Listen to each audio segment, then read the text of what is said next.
We should head back to the office so we can celebrate properly. You did it, Falcon. I can't take all the credit. This was a group achievement. I'm so proud of you both. I'll go get 1 bottle of wine and 3 of our least dirty glasses. You were amazing, Monsieur Falcon. Oh, it was nothing. I very much liked the way you pinned down the murder on that Baron. That was an act of sheer genius. Well, I didn't pin anything. Sparrowson and I just worked at unveiling the truth, given the facts of the case. Monsieur Falcon, there is no need to play coy. The case is over. Play coy? Don't tell me you're actually being sincere. Oh, I'm completely lost. Oh, wow. I thought the goody-goody thing was an act, but you actually don't know. All right, I'll spill it out for you.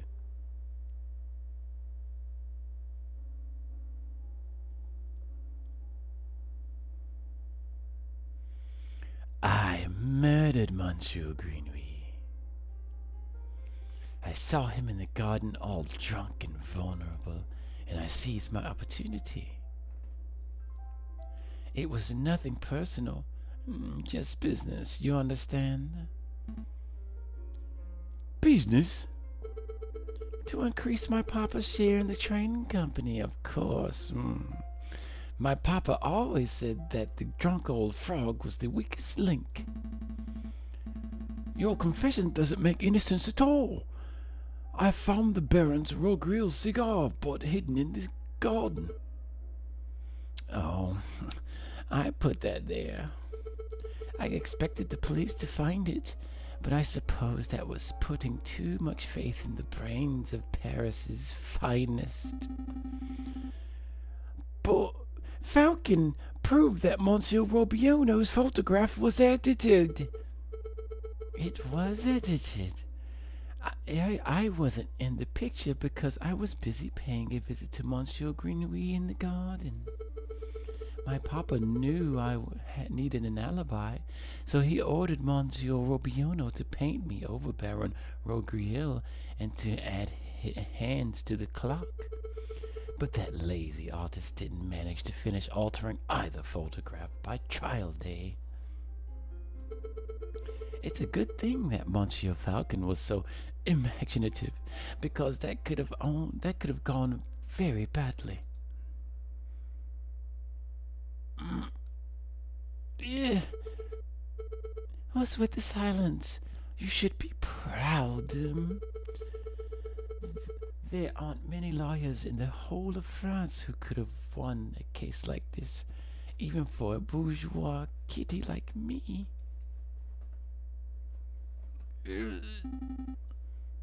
I think you should leave.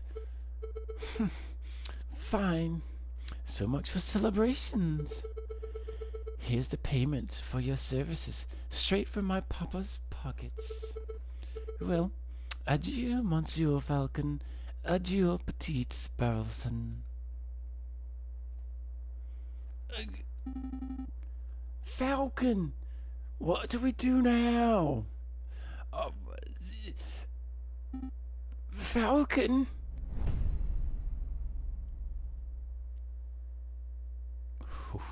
Yeah, we'll continue.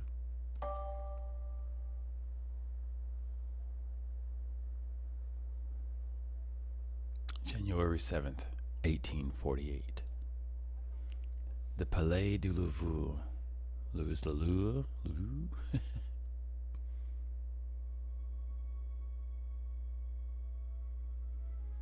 Let us be reasonable, senors. I am sure that this is all just a misunderstanding. There is no misunderstanding. In the name of the king, arrest the Spaniard.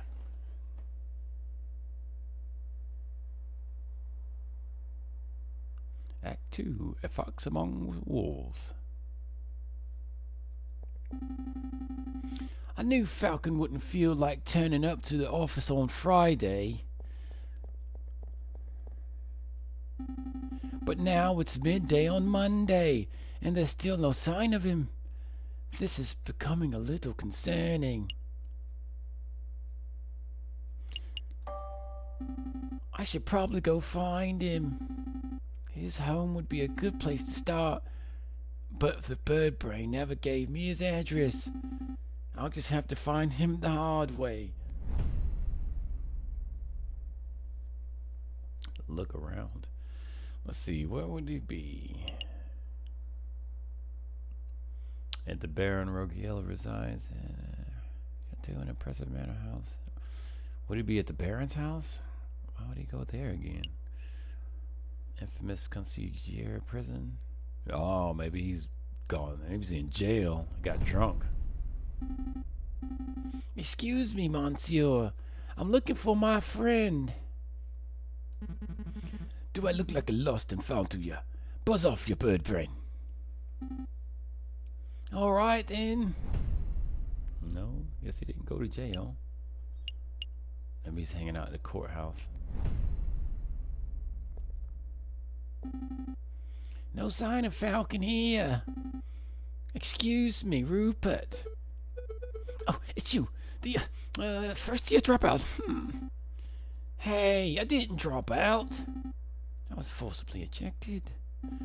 But that doesn't matter right now. I'm looking for Falcon. Have you seen him? Falcon? The guy who somehow blundered his way through the Cataline trial with the help of some very dubious evidence. No, I haven't seen him since the trial. Oh, well, thanks anyway.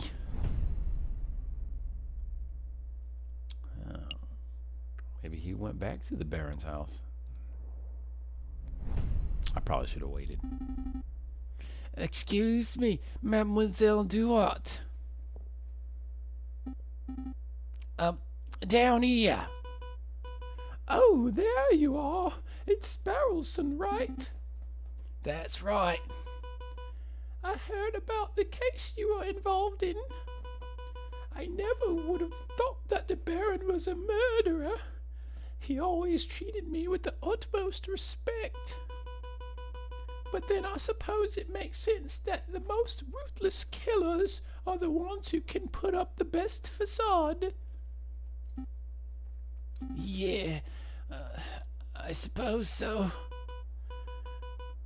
So how's your friend doing? He seems a little down last night. Oh, you've seen him? Yes, he was brooding in the corner of Le Canard Joyeux, mumbling and drinking. It was a little depressing, to be perfectly honest. Le Canard Joyeux? That's the dingy student bar on Rue John, right? It's not dingy. It's just a little rustic. In any case, that's an enormous help. Thank you, mademoiselle. Any time, Sparrowson.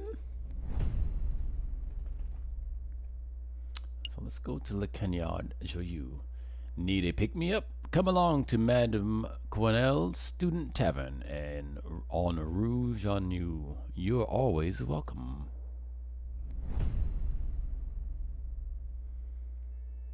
Sparrowson steps through the door of Le Canard Joyeux, the dingiest tavern in all of Paris. His nostrils fill with the pungent aroma of sour wine and bitter tobacco. Ruffle my feathers if it isn't Sparrowson. I haven't seen you in years. How are you doing, hun? I'm feeling pretty good, Madame Quenel. Thank you for asking. I'm actually here to find a friend. He's a big guy, named J.J. Falcon. Falcon? Yep. That sorry lump has been here all weekend. He's just been moaning and muttering to himself all weekend. Frankly, he's bringing the whole atmosphere down. I'll take care of him. Thanks, Madame Quenel. It's no problem, hun. He's probably still in the corner of the drinking room upstairs. I guess let's go to the card room. Maybe he's woke up. Here to play some Jacques are you, monsieur? Not right now. I'm looking for my friend, J.J. Falcon. The big drunk fella. I think I spotted him downstairs. Oh, thank you. He's got a card game upstairs.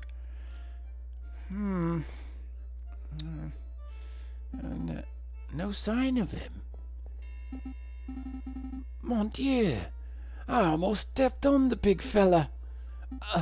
Falcon, what are you doing on the floor? Hey, Falcon, wake up! Oh, the bird's completely out cold. He must have drunk this place dry. Let's see, how do you wake a drunk person? Let's try that. That always works in a movie. Welp, I guess it's time for a rude awakening. Wakey, wakey.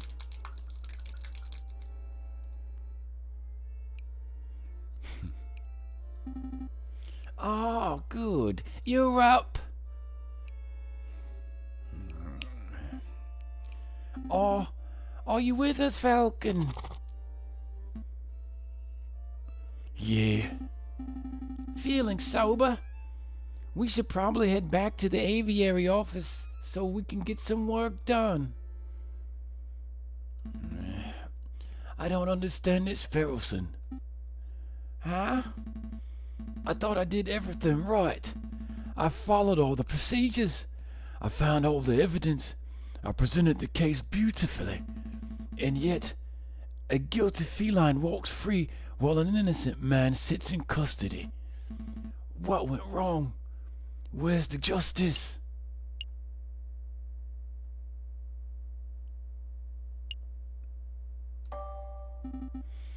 I don't know, Falcon. Sometimes the system just doesn't work. I guess it should work. Yeah, it probably should. Sorry, Falcon. I don't have the answers, but what I do have is freshly baked croissant from Paris Bourgeois. Croissant? Yeah, they're waiting for you back at the aviary. I'm sitting here moping about justice, and you offer me croissant. Well, it's not just croissant. I got some pains au chocolat too. I could go for some pains au chocolat. Fantastic. Then let's make a move. All right, I'll admit it. These croissants are amazing. I told you, Pierre Bourgier on Rue Verte is something else. Oh, that reminds me. The baker told me something interesting. Do you know what they call pains au chocolat in America? They don't call them pains au chocolat? Nope. Pronunciation difficulties. Americans is a whole nother language. So what do they call them? Chocolate croissants.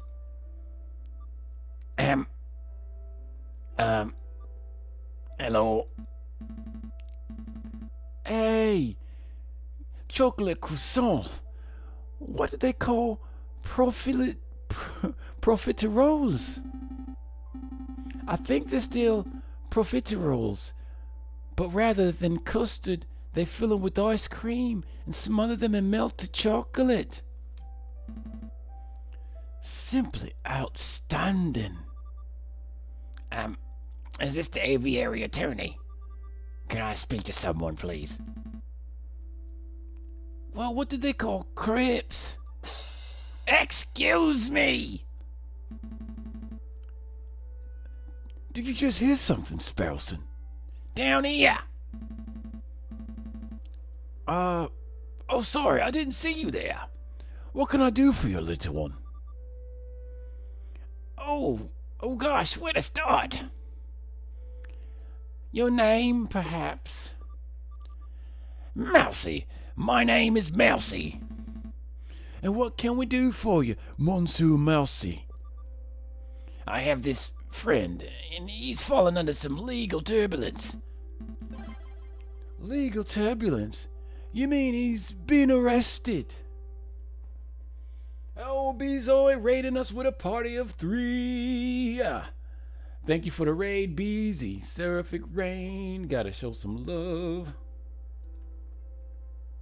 And what we've got some crazy I'm doing a crazy title tonight, guys. I can understand if it's looking ridiculous, but we're doing a little something. Thank you for the raid, brother Beezoid and the Seraphic Knights over for the Seraphic Rain posse. Thank you guys for coming through. We're doing a little story time, and it's a little legal work with some birds. Well, let's get back into it. Where was I, Falcon? Legal turbulence? You mean he's been arrested? Yes, I suppose so. They're saying he's a murderer, but he didn't do it. He didn't do it, but murder was the case that they gave him.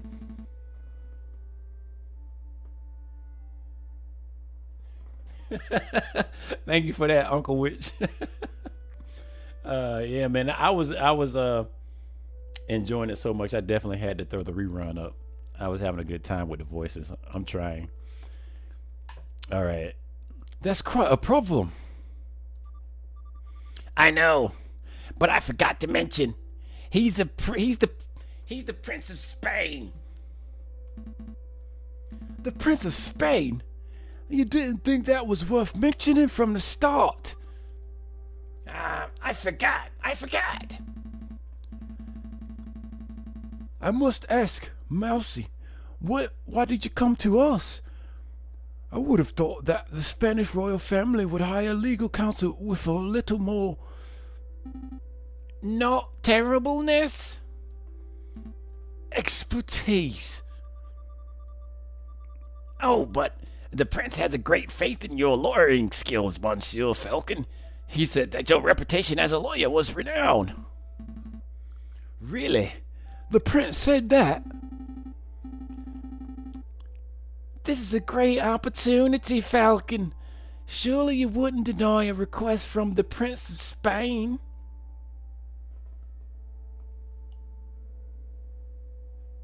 Okay. Hey, thank you for that, Beezoid. Thank you. Absolutely appreciate you, Beezy. All right, let's see.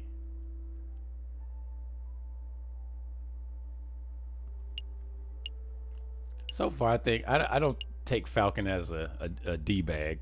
Be like, man, he's all right. He's all right kind of dude. He's like a blue-collar lawyer, if they even have those. But let's go.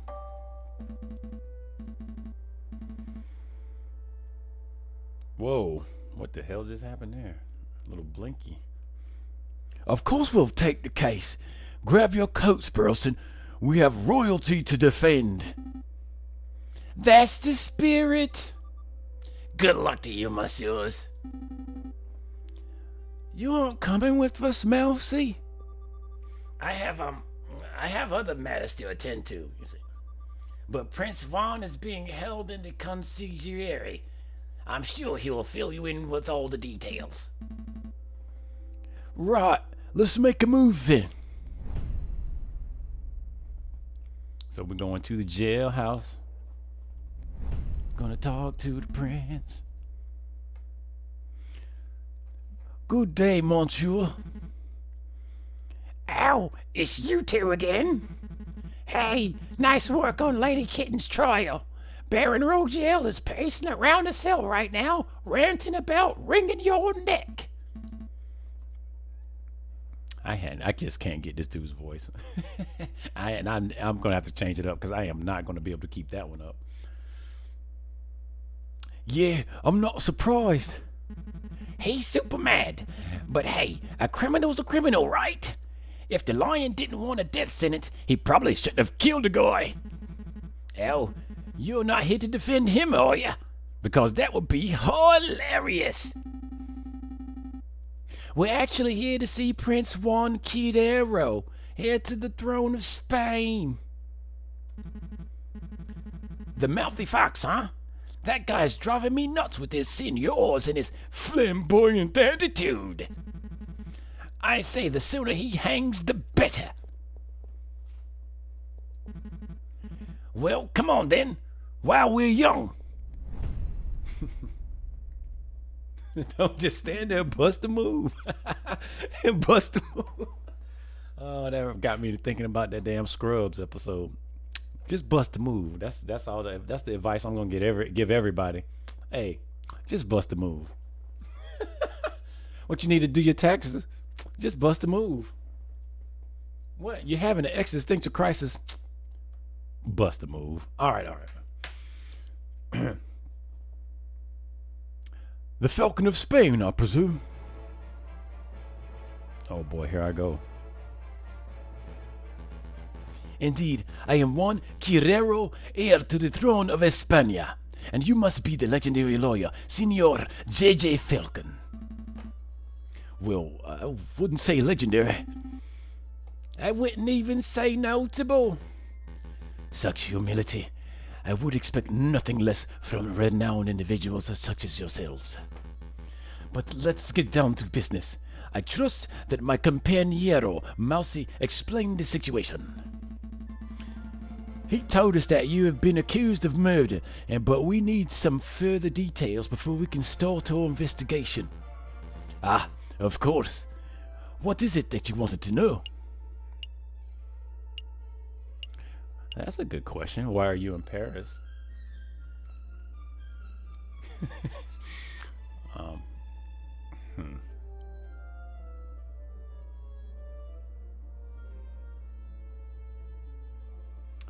Let's see. Let's go with why you're in Paris. I like that. Like what brings him here? Why have you come to Paris, Prince Juan? I was on a diplomatic mission. I do not know whether you are familiar with the current events, but you may have heard that my country is in a state of turmoil. Contenders of the Spanish throne are slandering, plotting, backstabbing. It's chaos, and the people are suffering. So I thought, if I can befriend some French royalty, perhaps even the king himself, maybe I can strengthen my family's name. With the Quirero dynasty restored, I would have a chance at bringing peace to my beautiful nation. Welp, I guess that plan's gone out the window. Spelson, don't be rude. No, he's right. I've failed terribly. Don't fret, Prince Juan. Oh, don't fret, Prince Juan. We'll do everything in our power to clear your name. Maybe once the dust has settled, you will have an opportunity to speak with King Louis Philippe and complete your mission. Thank you, Senor Falcon. I am sure you will do your best. Was there anything else you wanted to ask? He's trying to curry some favor with the French, huh?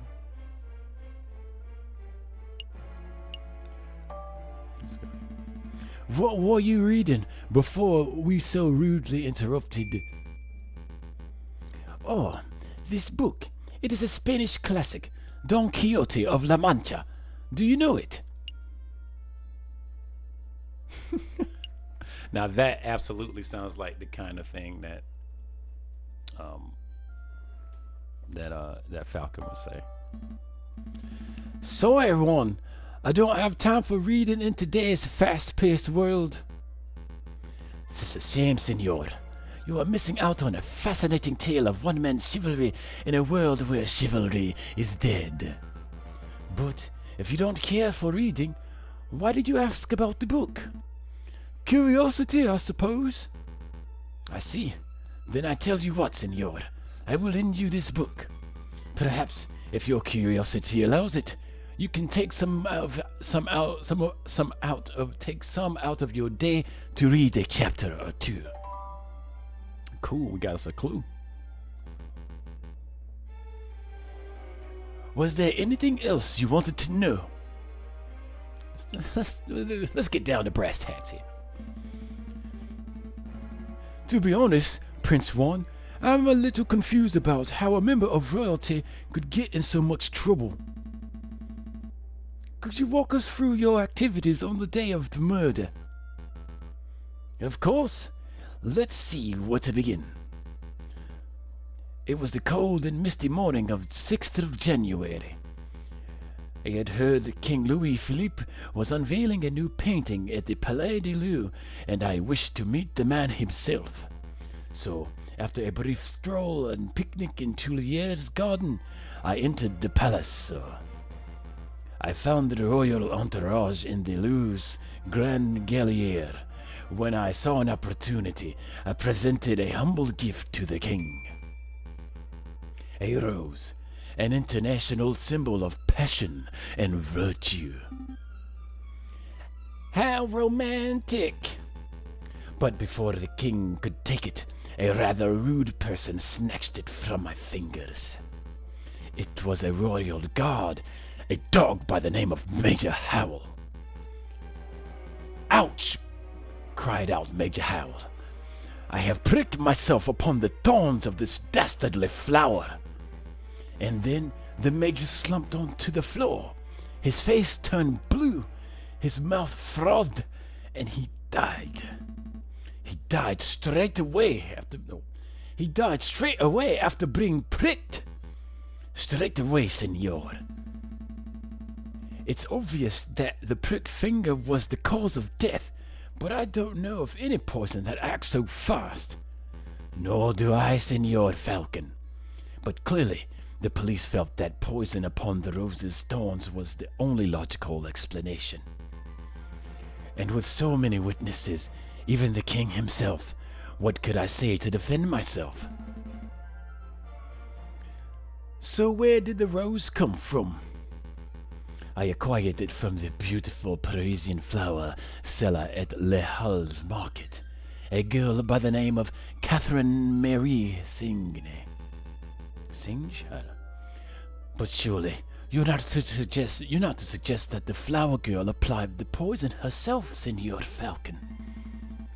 Well, I'm not making any accusations yet.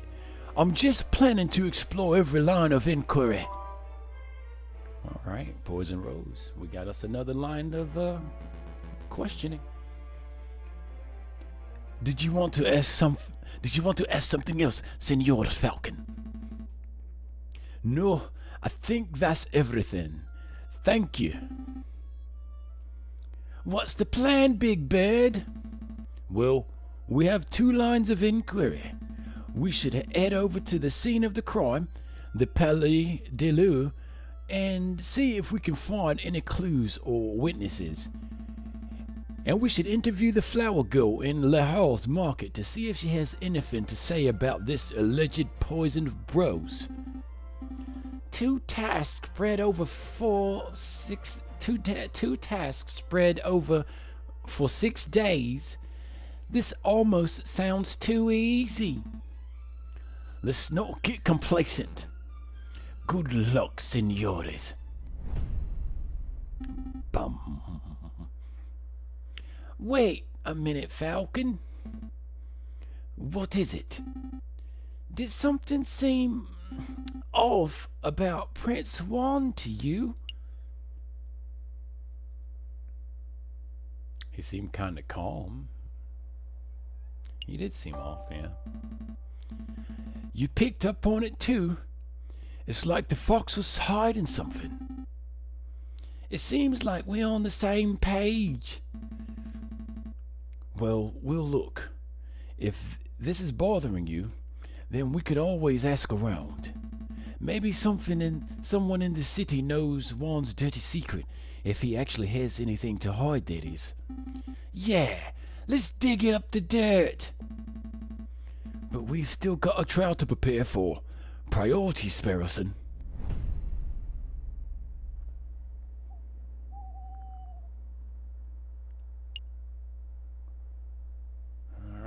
so let's see where to go first. I feel like we should go question the girl first because she's on the clock. She could be, move around. Let's see. Come to Madame Cornell's Student Tavern. I don't have any reason to go there. That's kind of a time waste. Or world famous hub for artists, scholars, and the like. Huh.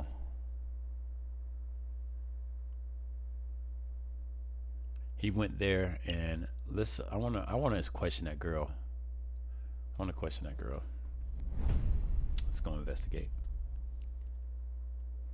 The pair arrive at Le Halles Market. Vendors and buskers, performers and thieves, bourgeoisie and peasants all bustle from place to place. Prince Juan said that he met a flower girl here. Singe, I think he said her name was. There's a swan with flowers over there. Do you think that's her? I think so. It's possible that she knows the murderer, or even that she is the murderer herself. So we should probably act with tact and finesse. Excuse me, Mademoiselle Flower Lady. We would like a word. Tact, Sparrowson, tact. We've been over this. Good day, messieurs. Are you interested in purchasing a flower? Yeah, I wish to purchase a rose from my lady. I'm afraid that I'm out of roses. I sold my last one a week ago. Perhaps you would be satisfied with a chrysanthemum instead. 'Tis a beautiful flower from a fair maiden. Please don't mind Sparrowson. He fell out of his nest as a baby, and he's said dumb things ever since. Hey! Let me introduce myself. I'm J.J. Falcon, defense attorney. Are you Mademoiselle Singe? That's right, Catherine Marie Singe. I suppose you're here to ask about the royal assassination attempt. How'd you know? I'm no fool, monsieur. I know that a rose I sold was used as the murder weapon. To be honest, I'm surprised it's taken so long for someone to directly question me. The Parisian police seem to have a habit of missing obvious leads. So do you mind if we ask you a couple questions? Business is slow. Please, ask away.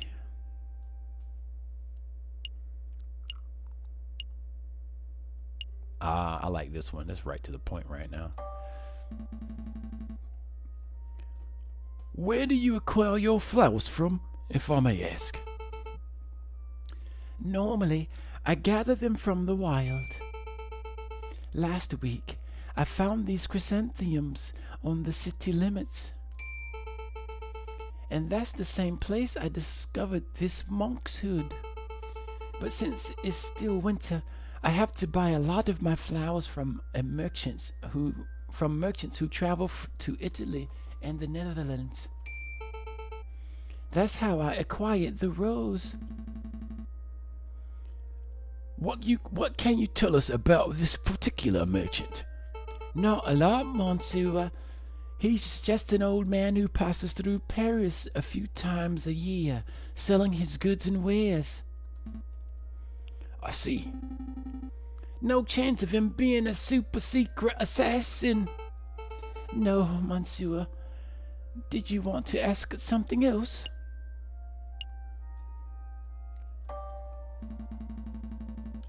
Mademoiselle, you mentioned that you sold your last rose a week ago. Who did you sell it to? The person who bought the rose. I didn't catch his name, but he was a charming red fox. Sounds like our Juan. I met him around a week ago, on the 6th. We talked for a while, about the usual things, like how everyone seems to be in debt these days. Then he bought a rose and left. I hear that the fox is on trial, but to be honest, monsieur, I don't think he's guilty. Oh, why's that? Well, actually, never mind. It's just a gut feeling.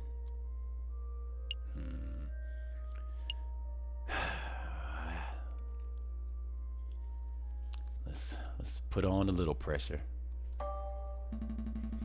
Mademoiselle, it just so happens that we're defending this particular fox in the cour d'assises. Okay, you guys, I have no idea how to do with these French names, so bear with me. If you have something to say that could prove his innocence, now would be the time to let us know. I'm sorry, messieurs. I can't. Damn. Wait, Mademoiselle Singe. Wait up. Damn. Nice display of tact and finesse, Falcon. You scared her off.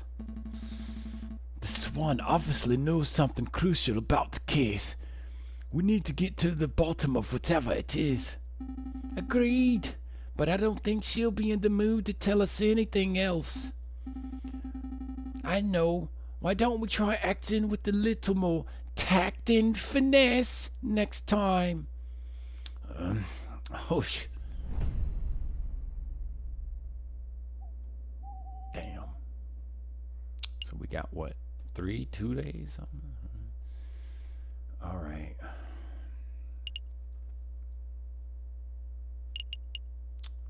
Let's go to Palais de Louvre. Falcon and Sparrowson make their way to the Place de Carrousel, the courtyard just north of the Louvre's Grand Gallery. That's Arc de Triomphe over there, right? I swear, it's smaller than how I remember it. That's the Arc de Triomphe du Carrousel, you doofus. The big Arc de Triomphe is up the road. What? No way. Why are there two? Because when a man like Napoleon invades half of Europe, he gets to build as many triumphal arches as he damn well pleases. Well, I never expected to see you here, JJ. That arrogant voice. Sir, good day, Severin. Let's be civil, JJ. Why don't you introduce me to your new assistant? Fine. Severin, this is Sparrowson, more assistant. Sparrowson, this is Severin Cocoriso. Cocorico? The most pompous prosecutor in Paris. Oh, are you two old school friends or something? More like arch rivals. Please, JJ, I think arch rival implies some sort of competition. As I recall, we met in court on 5 occasions, and on 5 occasions did you get humiliated terribly.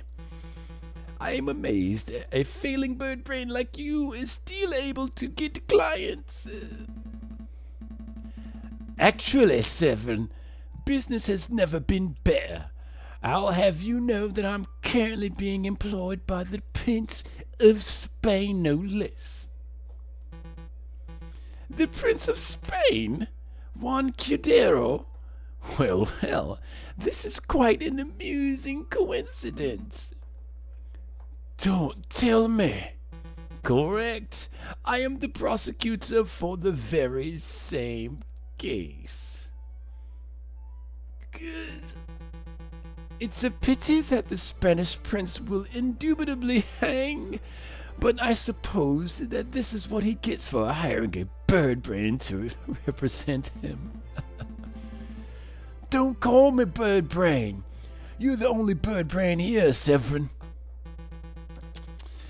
Oh, one always speaks badly when one has nothing to say.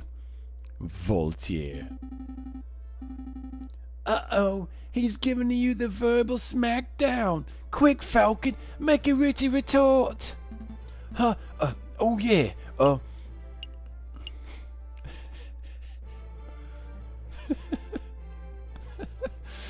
Oh, this is so Falcon.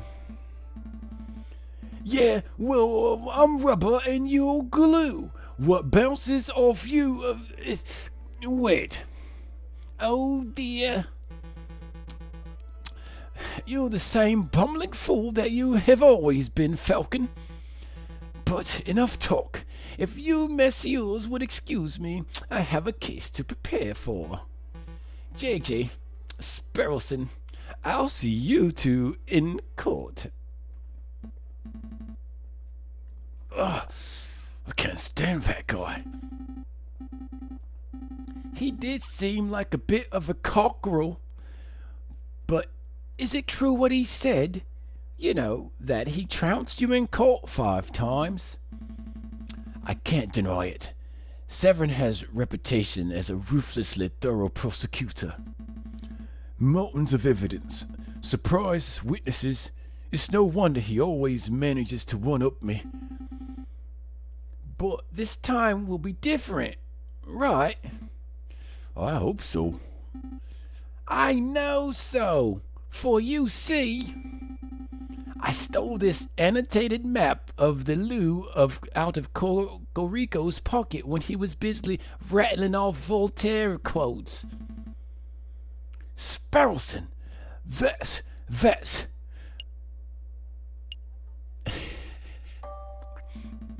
pretty impressive, actually.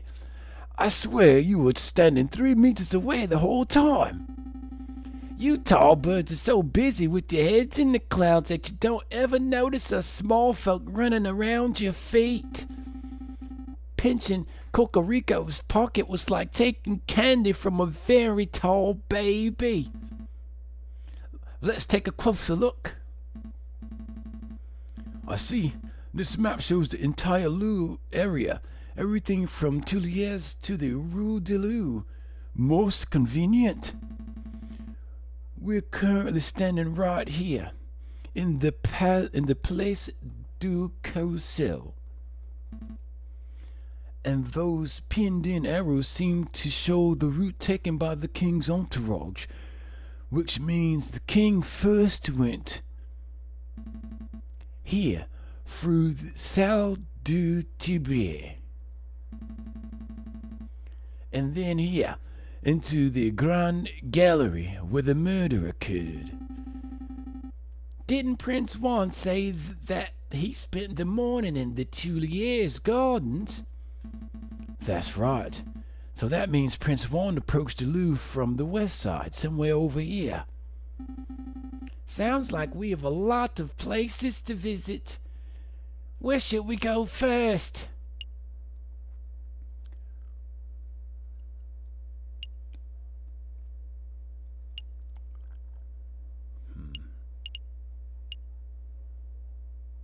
Let's go to there. Let's go from left to right here, or right to left.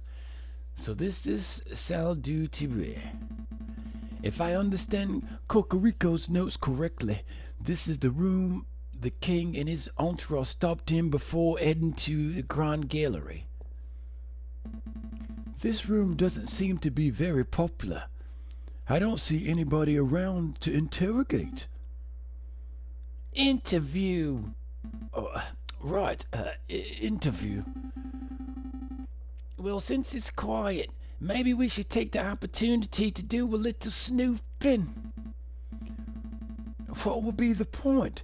Surely all the interesting evidence would be in the Grand Gallery where the murder took place. Think about it, Falcon. The police would have already gone over the Grand Gallery with the fine-tooth comb. But I bet that numbskull Inspector Volerti didn't even think to check this room for clues. There might be a murder weapon just under our beaks. Your logic is a little questionable, but it couldn't hurt to have a look, I suppose. right. Dum dum dum dum. Oh. Dum dum dum dum. Dum dum dum dum.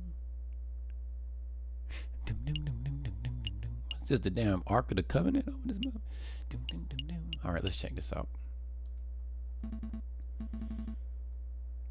A supporting column is holding the roof up.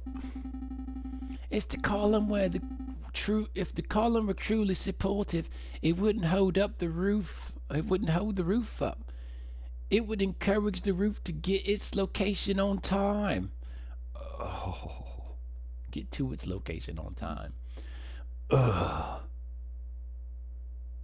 Boom, boom, boom, boom. These columns have been designed to look Roman. I think the style is iconic. It's not iconic, Falcon. Irony is when a character says something, but the reader knows it means something completely different. That's not... never mind. He got jokes. Yeah, Sparrow's gonna be tripping. For real. All right. What we have? Which one was stolen from Egypt? Okay. I see a cabinet full of engraved plates, mostly bronze. How much do you think they're worth? I don't know. 300 francs apiece at least. What? Are you serious? I'm in the wrong profession. I don't think archaeology works as a get-rich-quick scheme, Sparrowson. Who said anything about archaeology? I'm going to become a museum robber. Oh, well, that's one way to get rich.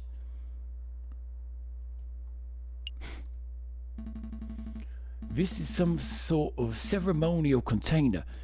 It's beautifully crafted, but what did it contain? Maybe it's an arcane wine cabinet. Don't be so ignorant, Falcon.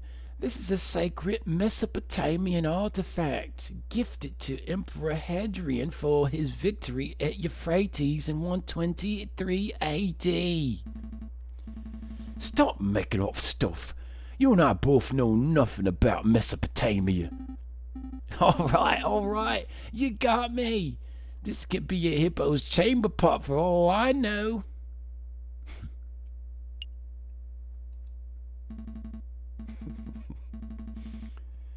I'm not sure what this is. Some sort of stem or podium. But maybe it's just a decorative piece. It's a Roman doorstop. Roman doors were enormous marble slabs, so the doorstops had to be similarly large in order to stay in place. I don't think that's right. My uncle's a Roman historian. Trust me. I didn't see that one. A shiny copper urn. I guess it was used for carrying water, or for cremated remains. Probably not both at the same time, though. It smells good. Don't sniff the exhibits, Sparrowson. No, really, this urn smells amazing. It's almost chocolatey.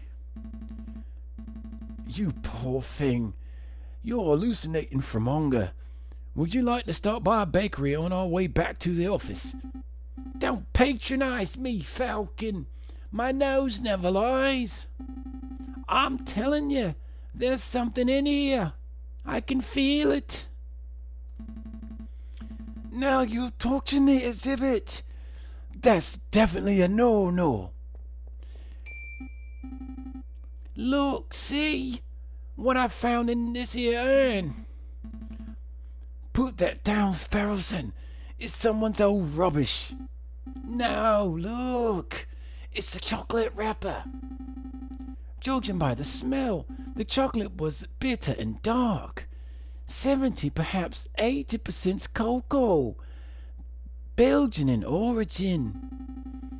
The level of wrapper crumpling and the firmness of the chocolate residue indicate that this was discarded just a few days ago. Yes, I'm certain. The chocolate contained in this wrapper was undoubtedly consumed on the 7th of January, the day of the murder. Mon Dieu, Sparrowson. You deduced all that from smelling the wrapper. Imagine what I could work out if I tasted it. That won't be necessary. Sparrowson, if you could apply this level of critical thinking to areas outside of food, you would be the world's greatest detective. If only all the evidence were edible. So, do you have any idea which shop this chocolate was purchased from? That might help us track down the person who consumed it. No, there's no possible way we could know that. I suppose we will just have to visit every confectioner in town and sample every bit of merchandise for comparison. What's it sure? Interesting, because I can see Lander Hagelsack's Chocolate Emporium written on the wrapper.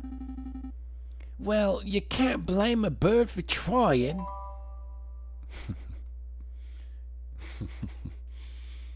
All right. Make sure we don't miss a thing now. This kind of reminds me of Orwell for some reason. Which reminds me, I need to get back to that title too. All right, I think we've cleaned this place out. Let's move.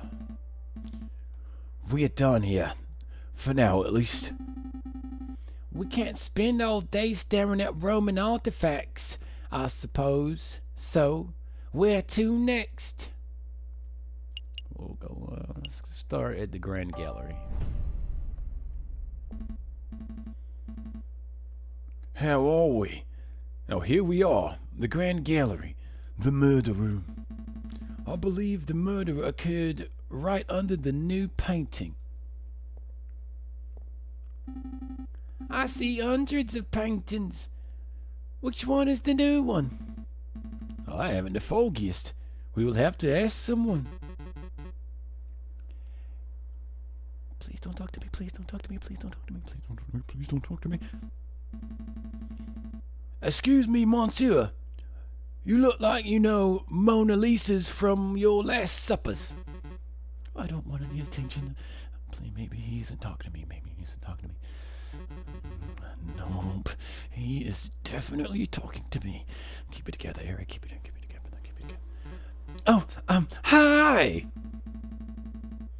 Would you happen to know which painting was unveiled on the 7th of January, for one the king came to visit? Oh, yeah, I can help you with that. It's the piece right behind you. Oh, I see. It's a painting of the king himself. That's one noble-looking penguin. What do you think of it, Falcon? What do I think? Well, I'm no art critic, but,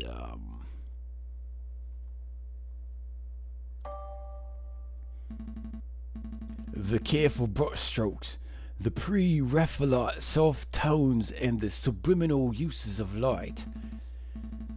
This is contrasted, nuanced work. It's an evocative painting that alludes to a forgotten era. You say a lot of words, but I'm not sure if I'm any closer to knowing your opinion. I'm getting the impression that your messieurs aren't regulars at art galleries. Nah, we're a right pair of Philistines. Speak for yourself, Falcon. I've never even been to the Middle East. Huh?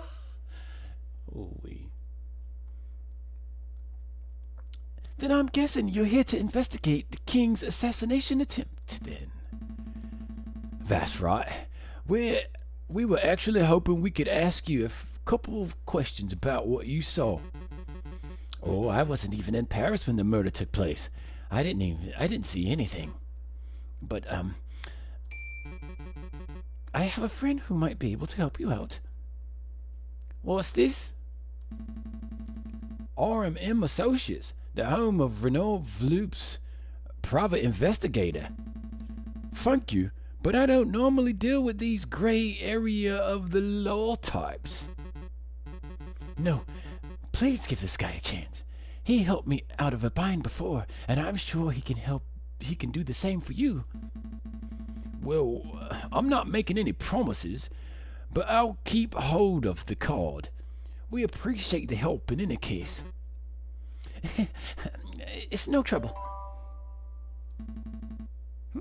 He was more helpful than I thought. Thank you for your time, monsieur.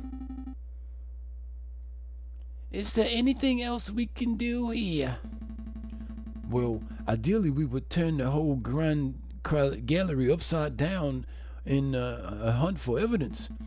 But that's not possible with so many people around. We should probably just move to another room. Alright.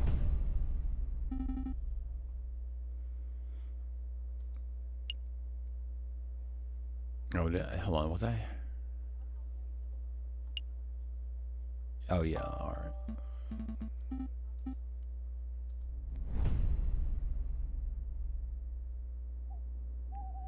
Oh, no, that's not what I wanted to do. Damn, I just messed myself up. Yeesh. Oh, well.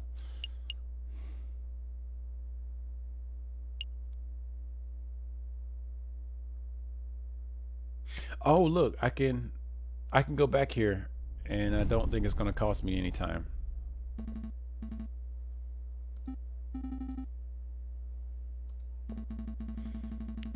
Alright, sorry.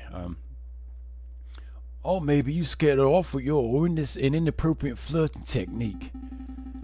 I'll have you know that I can flirt like a peacock in tail fanning mode. Well, we really don't have time for this discussion. Let's continue our investigation somewhere. Elsewhere.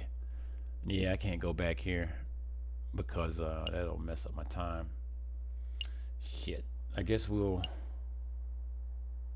let's go to that chocolate emporium, that clue we found. Damn, I missed that in one place. That sucks. It's gonna be damn court time here in a minute. Welcome to Lander Hagelsack's Chocolate Emporium, the finest of Belgian and chocolates shop in all of Paris. I am Lander Hagelsack, the founder and owner of this establishment. And I'm J.J. Falcon, defense attorney. Good day, monsieur. Oh, lawyers, very fancy. I must say that I once dreamed of being a lawyer, but, well, circumstances wouldn't allow it. It's a funny story. You see, when I was a young boy, I befriended the son of a Hungarian attorney. Falcon, you have to help me. What is it? It's the smell, Falcon. It's overpowering me. It's demanding that I lay waste to the shop. For pity's sake, restrain yourself, Sparrowson. But I'm rambling, aren't I?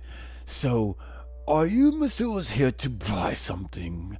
Some chocolate? Yes! No. We're actually here on business, monsieur. Business. First thing first, we believe that this chocolate wrapper originated from your shop. Are we correct? Oh, yes. This is indeed the trademark Hagelsack wrapper for genuine Belgian Hagelsack chocolate. This was almost certainly brought from this very establishment. Very good. With that established, There is something else we wish to ask Monsieur Hagelsek. Let's see who bought it. Yeah, I like that. I like it, yeah. Can you tell us who bought this chocolate that was contained in this here wrapper, Monsieur Hagelsek? I'm afraid not, Monsieurs. Not just because of matters of confidentiality, although that is a factor, you understand, but because I couldn't possibly know that. I thought elephants never forget. My memory's impeccable, Monsieur, but you must understand that I have dozens of customers a day. There are hundreds of people who could have potentially brought this particular item. So your memory is good, but you need further information. If we were here to give the description and name of your... If we were to give you the description and name of a person, would you be able to tell us whether they purchased something from you or not? Oh, yes, yes. That I could probably do, Monsieur. Let me think. Who to ask about? Damn, I might not have a full list of folks. Let's ask about the frog. The dead frog. Oh.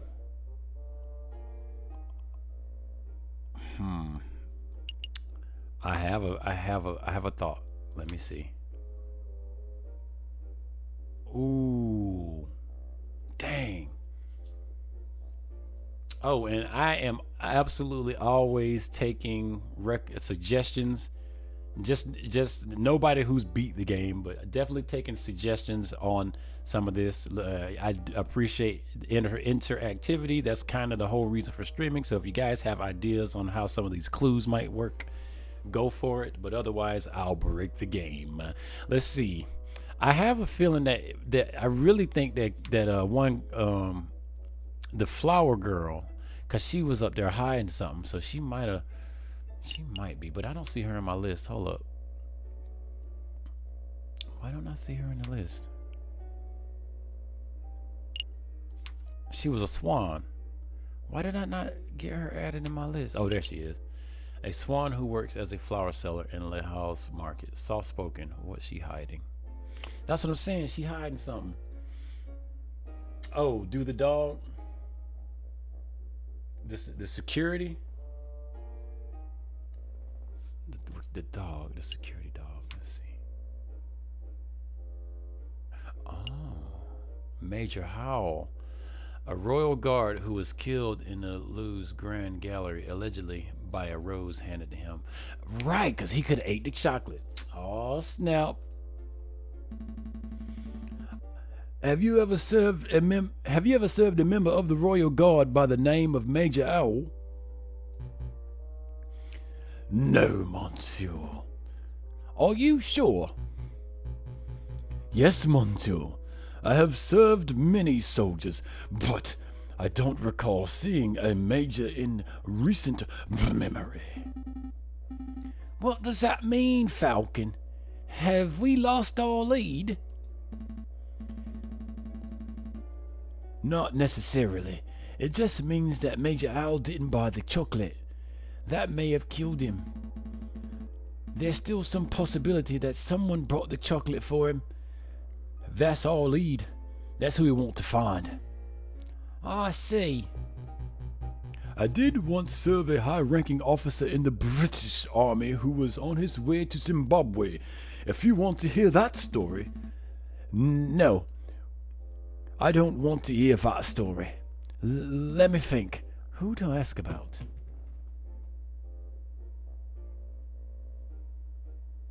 Yeah, I thought that was a pretty good idea too.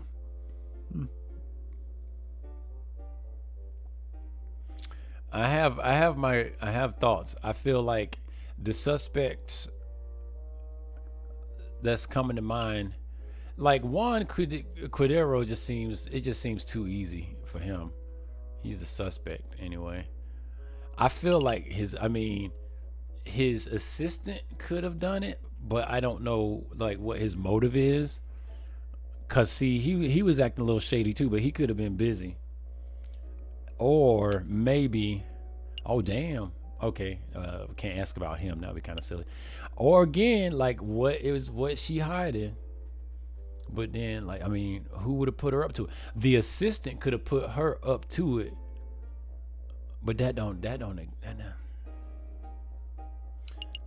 Let's see. I'm gonna try it. Let's try this. Let's try the assistant. Then I'm gonna try the girl last if I get a chance. Have you ever served a tiny mouse named Mousy? No, monsieur. Mice terrify me. Let me think. Who to ask about?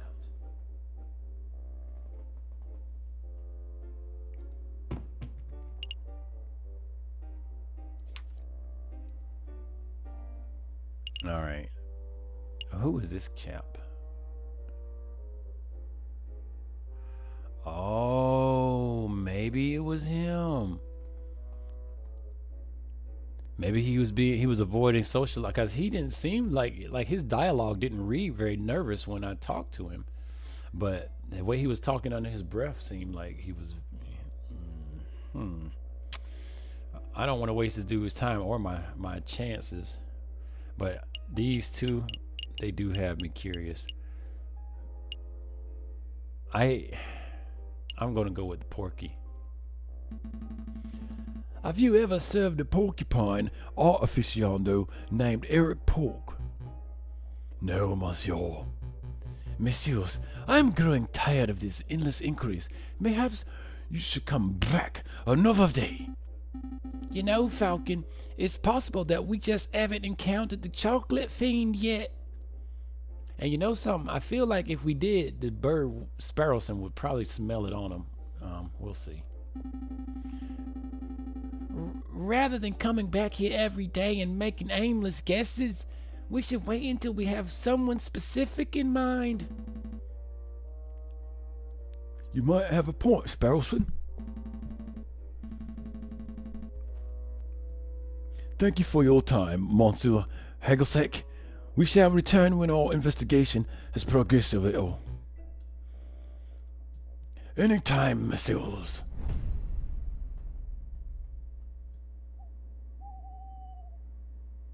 Yeah. I agree.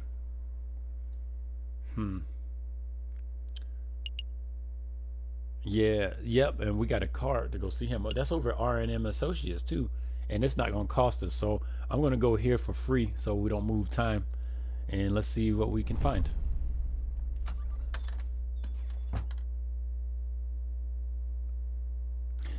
Oh, customers. Oh, hello. Is this the office of Renard Vulpse? It's you two. Mousy, what are you doing here? Oh, this is where I work. See? R&M. Renard and Mousy. Monsieur Renard Vulpes and I carry out all sorts of investigations together. Although, to be completely honest, it's normally Monsieur Vulpes who chooses which cases to take on. I see. Well then, can we speak with Monsieur Vulpes? Oh, I'm afraid that won't be possible. See, Monsieur Vulpes is on vacation right now. He's visiting his father in England. England? But he is set to return in a week or two. Maybe you can come back then. That's no good to us. Our case will be over by then. There's nothing to be done about that. I suppose we'll have to just come back later.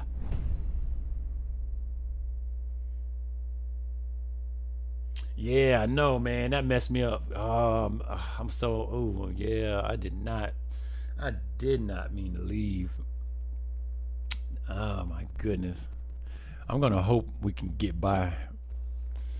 Well, we'll see. Yeah, it is kind of crazy. Assistant. So now, and this guy, what? They're private investigators, and he's helping out the Fox. It is. That's a kind of crazy little web they got going. All right. So let's see. We can. No, we definitely don't want to go to the drunk house yet. And we just spent some time at the Chocolate Emporium. Well, hell, since we spent time there, it looks like they're gonna let us go back to the loo. I say I'm gonna go back and I'm gonna check that one spot that way. Yeah, let's check this out. I forget which one it was. Oh, it was at the garden. I think it was the garden. Yeah, because this was the entrance, right? Yeah, let's go to the garden.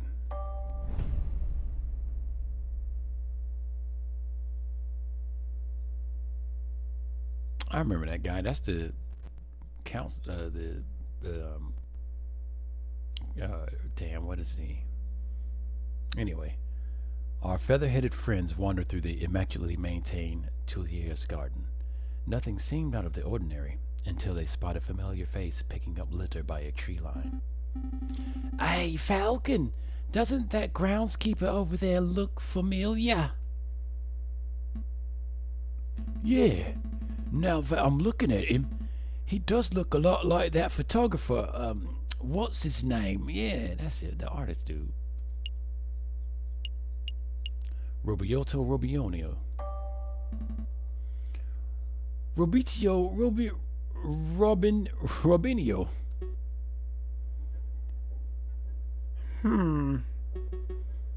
Did someone call me? Oh my, it's you! The lawyers who don't appreciate the masterful photograph when they see it. It's good to see that you gave up on your artsy dreams to pursue the more grounded career of groundskeeping. Hey, I'm not doing this willingly. I was given community service for committing a perjury. But can you believe that? They gave me an esteemed photographer community service. Me. Yeah, I can believe that. Perjury is somewhat serious. You should be thankful that you got off without jail time. You sound just like that. Oh, damn. You sound just like the self-righteous Judge Maxime. So, did you two want to ask me something, or you two just here to gawp? Personally, I'm just gawping.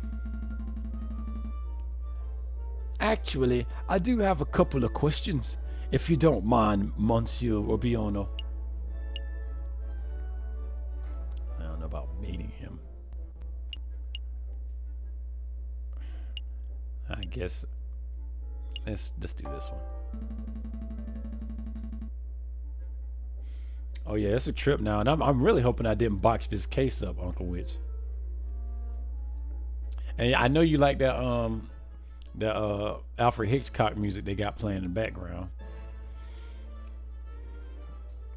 Tonight's mystery. All right. I don't suppose you bumped into a Spanish fox who goes by the name of Prince Juan, have you?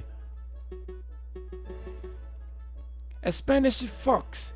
No, I've never met anyone like that.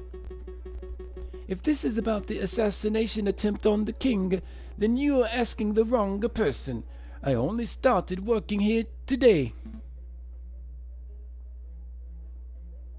I'm trying to keep them consistent, but they definitely got that Alfred Hitchcock in the background. I might have it so low you can't hear it because the music was ridiculous loud. I see.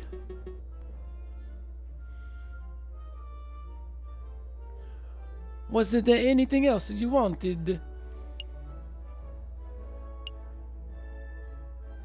I feel like he's talking to him with this one. So, how's the new groundskeeping job working out for you? Terrible. Tourists are pigs. Sometimes, literally. Look at all this rubbish I found. Beer bottles, tin cans, apple liqueurs. And look at what I picked up. This by the west entrance. A book, a page. Ooh, no. A whole book I could understand, but a single page. What kind of blithering moron loses just the one page? Wait a moment. May I take a closer look at that, monsieur? Don Quixote. That's a page from Don Quixote. May I take it off your hands, monsieur? Sure. What's it worth to you? What's it worth? It's trash. It's literally worthless. Then I suppose I'll be destroying it, as per my duties. All right. I suppose you deserve a little compensation for your trouble. How about you give me that page and, Ooh. I'll speak with George Maxime. I put in a good word and might be able to get your sentence reduced. Oh, really? You will do that for me? Thank you, monsieur. I would really appreciate that. Here, take the page.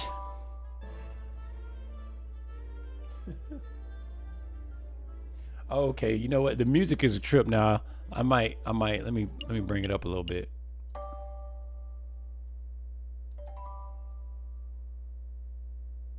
Just let me know if it drowns out, because it was kind of crazy loud earlier.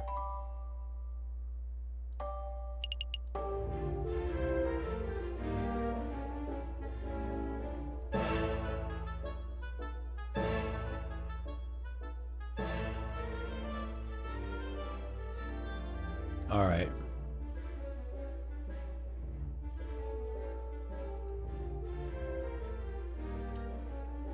All right, we got a page from that book. That's crazy.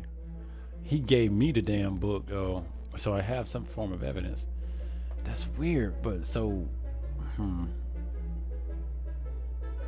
so at least we know he was out here in the grounds. Which, I mean, we know he was out on the grounds. So.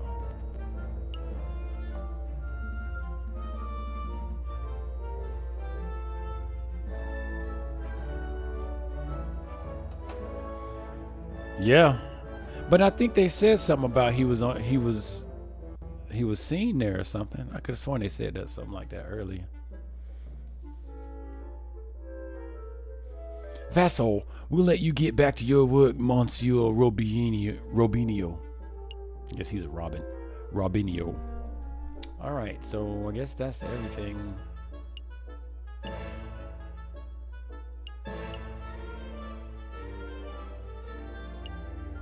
I wonder if the people would have left by now.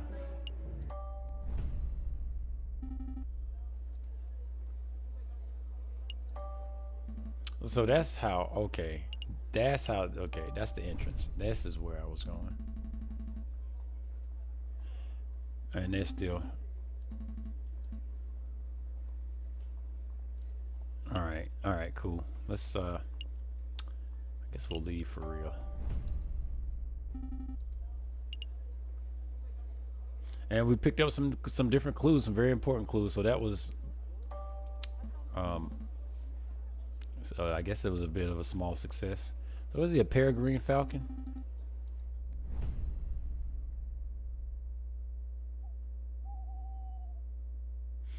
Occasionally, special cinematic scenes marked by an exclamation mark will pop up on the map screen. Ooh, les loops. The cinematic scenes are only available for 1 day before disappearing, but they take no time to visit.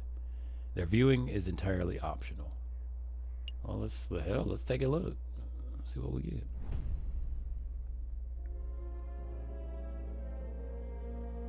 A storm is brewing, my brother. Word of the royal assassination attempt has spread. The proletariats grow confident. The bourgeois are cowering. It won't be long before we have rioting. Oh shit. And then a revolution. Oh damn. Oh, what? A little intrigue. Hashtag make a move. Oh snap. Hashtag bust a move. Okay, so we checked the loo, been to the Chocolate Emporium. I'm not sure if we still have enough folks to question. Got Master Shredder in the background. We already know he was up to no good. I'm not sure. Maybe we should question Fox a little bit more. Maybe about the chocolate. This won't take up time, so let's go see if the Fox might be a point of interest. What do you want? I'm J.J. Falcon, defense attorney for... I know who you are. I saw you come by earlier, but visiting hours are over. Come back next week. Do you think you could make an exception for us? Visiting hours are over. We'll be quick. I said visiting hours are over. Do your bird brains understand? Parlez-vous, Francois? I don't think he's gonna make an exception for us, Falcon. I guess we'll have to come back later.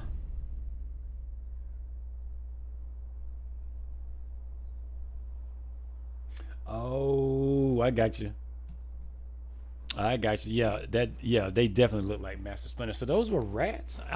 You know what? I thought they looked like wolves.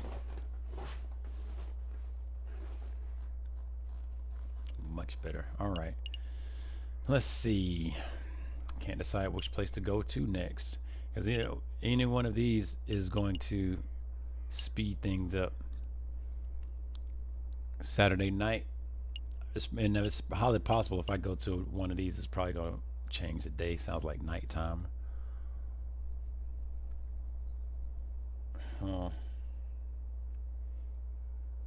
really don't have anything to ask the elephant guy right now.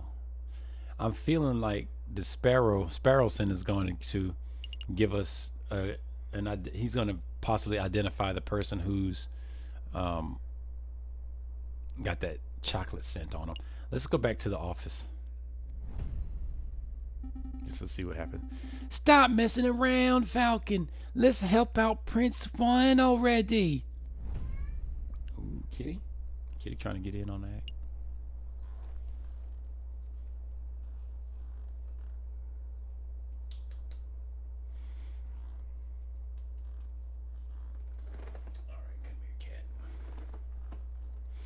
All right.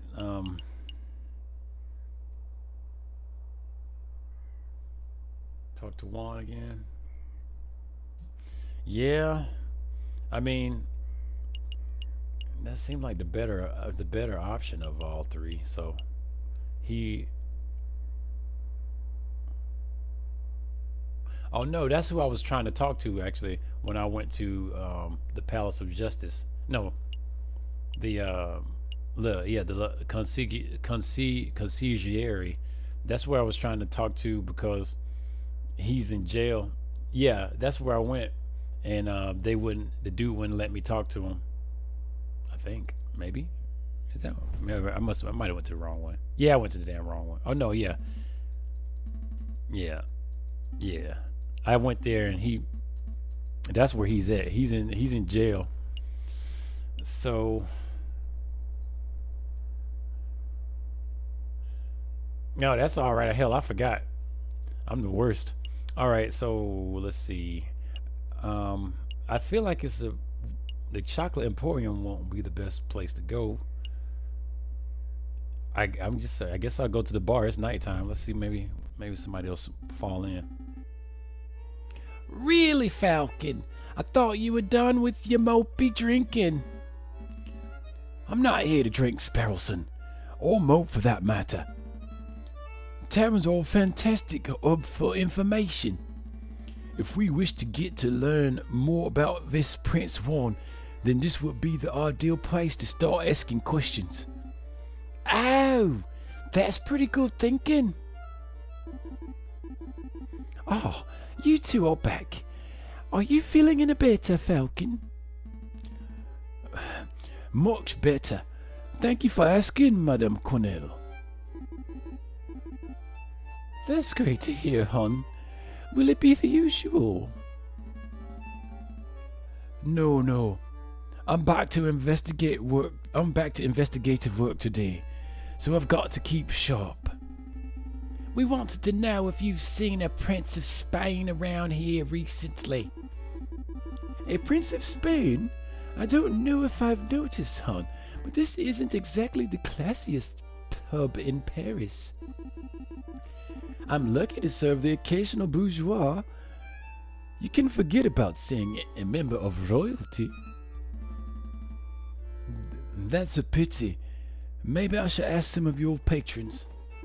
Feel free. The old irregulars, Rufus and Powell, are playing cards in the attic. Same as always. But we get all sorts of colourful characters in the drinking room. I bet if you rattled enough cages, you'll find someone who knows whatever it is you want to know. Thank you, madam. Let's see where to start.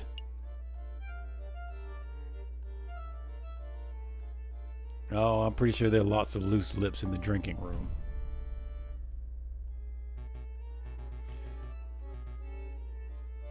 So there I was, in the grasslands, 10 kilometers down the river, rifle in hand. I had been pursuing this set of footprints for an hour. I was getting closer and closer. I could almost smell the beast. Then I spotted it. It was a boar. A big, stupid boar, completely oblivious to my existence. I readied my gun. I carefully took aim. And then, bam! You shot it? Nah, it was the most peculiar thing. The boar slumped over dead right before I could take the shot. Sounds like one of them heart attacks. Okay, let me get him right. Sounds like one of them heart attacks. Manan went the same way. That's what I thought. But when I went to take a closer look, I noticed the boar was frothing at the mouth. Whoa, it was rabbit. Possible, but I don't think so. I remembered reading something about frothing. I remember reading something about frothing around the mouth being a symptom of poisoning. Needless to say, I left the dead animal alone. Good call. Who wants to deal with tainted meat? Who wants to deal with tainted meat? That's his line right there. All right. I'm gonna ask more about that boar. Actually, there's poison going around. Excuse me, monsieur. Yes, can I help you?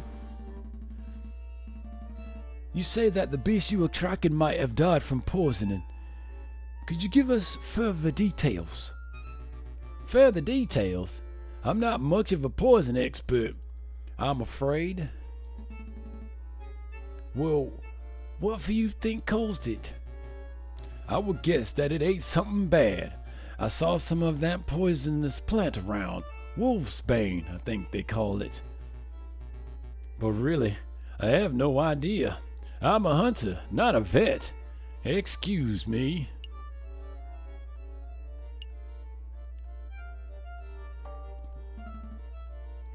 Excuse me, monsieur. What is it? I don't suppose you've seen a Juan Cudiero around here. He's the Spanish royalty. Foxy fellow, swanky hat, calls everyone senor. That don't sound familiar. Do you recall seeing anyone like that, Piero? I ain't got no clue. Sorry, messieurs. You're barking up the wrong tree. Well, what can you tell us about the Spanish royal family? Do we look like walking encyclopedias or something? I'm afraid my compadre has a point. If you want to talk about hunting, then I'm your man. But Spanish royalty? That sounds like a question to be answered at a library, monsieur, not a tavern. A library? Maybe you're right. Sorry for bothering you, monsieur. Let's give him some space.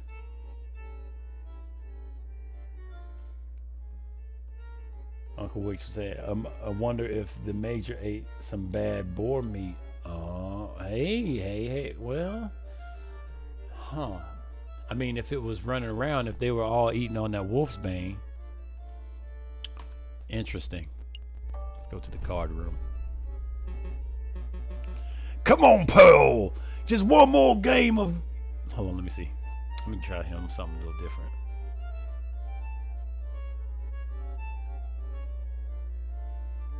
Come on, Pearl. Just one more game of Jacques Nil. Absolutely not. My wallet is hurting enough as it is. Please, I'll even let you deal this time. The answer's no, Rufus. I'm skint. If you want to play cards, you'll have to ask someone else. I'm the man of 100 voices. I'm trying. I want to give him like a Scottish accent, but I'm not. It's not coming to me right now. Fine. I'll ask that big fellow. Excuse me, monsieur. Yes, you, monsieur. Would you care to play some Jacques Noir? Absolutely. Deal me in. Very well then. Do you know how to play? Of course. I've been playing for years. Yeah, right. Don't get cocky, Falcon. Very good. I shall be the dealer. We will bet 5 francs per game. Here we go. I'm awful at card games. Oh God. Oh, so we playing 21? I have no idea how to play 21. Anybody know how to play 21? So what's that? 6? So I gotta pull cards, right? And try not to go over 21. That's how you play. I'm so terrible at card games. That's why you don't see no card games on the channel, you guys. I'm awful at card games, and it extends to electronic ones. All right. I guess so stand means I'm not. Hit means give me a card, right? Let me get hit. So what's that? That 2? Oh, I have 8. Okay. 6, 7, 8, right. Okay. Oh boy. Here we go. Let's do it. Let's go hit. Oh, 15.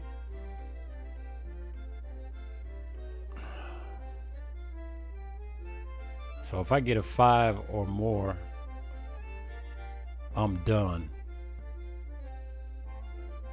So we got a 6, a 2, and a 7.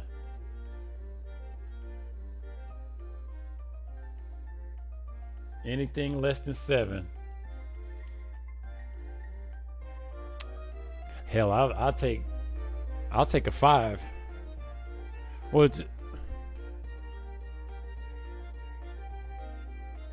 yeah, I'll take a 5 and be good. Come on. Ooh, come on. 5. Oh, gambling. Holding at 15, man. That's chump work, man. That's chump work. Oh, all right. I'm going. You know what? I'm going to stand because I feel like 15 is a good pull. Let's see.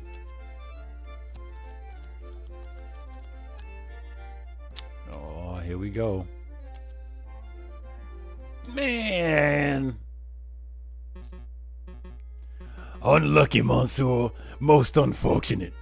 Shall we have another round? Hell, how much money I got? Oh, I got some loot. Yeah, let's gamble.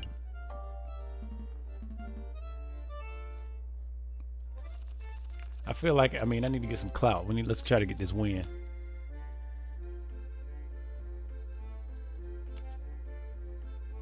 What kind of garbage is this? Didn't I just get that hand? Pull. Ooh.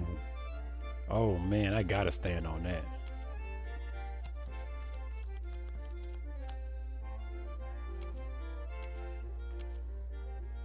Boom! Booyah! Give my money back! My money back! Shall we have another round? Yeah, let's go. Let's do one more of this here. I want some gains, damn it. All right.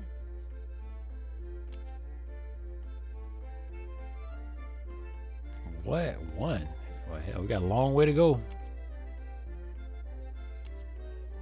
Ooh, 16. Crap, dude. Ugh.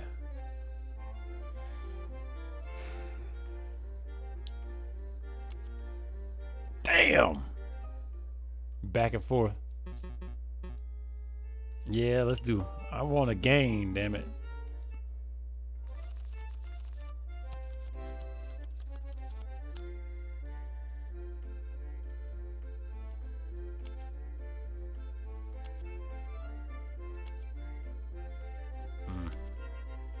Oh yeah, I gotta stand on that. Oh yeah, I got one more turn. I got 54 francs. What, man? That's what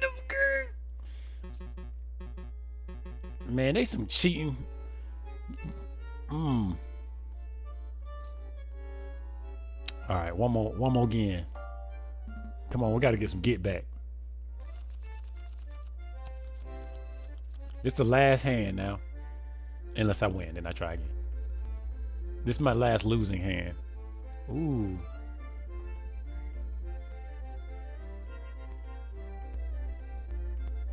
Right on. Had a good pull, yeah. What can you do? All right. I mean, we starting off pretty fresh. Oh, here they go with that garbage. Ugh. So we got the 10 out, we got the 5 out, so what? Oh boy. God. Alright, that's it. My luck is done. Nah, I'm done. You ain't taking all my little money. I understand. Feel free to come back anytime. We can take more of your money. So them cats up there been gambling all day and they ain't got no clues. I guess we'll head back to the entrance. Are we ready to hit the road? Yeah, let's get out of here. And that's just like my luck too. That's why I don't even play them card games. Sunday the 16th. Somewhere Uncle Witch is holding service. All right, let's see. Dun dun dun. We got the Chocolate Emporium. So we got a new day here, huh? So we got a new day. Let's see if old girl came back to the market. Nah, she didn't come back. No luck there. Oh, let's go talk to the fox. Oh, what's this? Bibliothèque cachée? What the basically the hidden library. Ooh. So that's the new place we get to search. Let's go there first.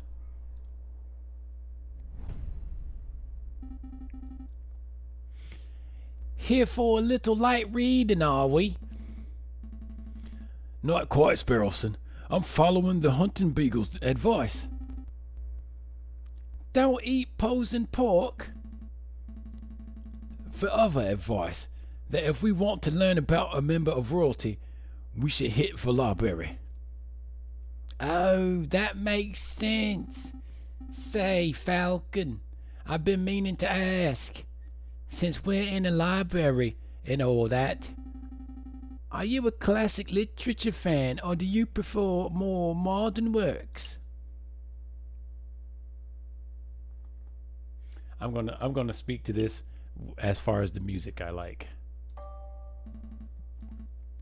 I like the classics, you know, Alain René Lesage, Crébillon Fields, that sort of thing. Don't try to act smart. I saw you reading that book of naughty limericks the other day.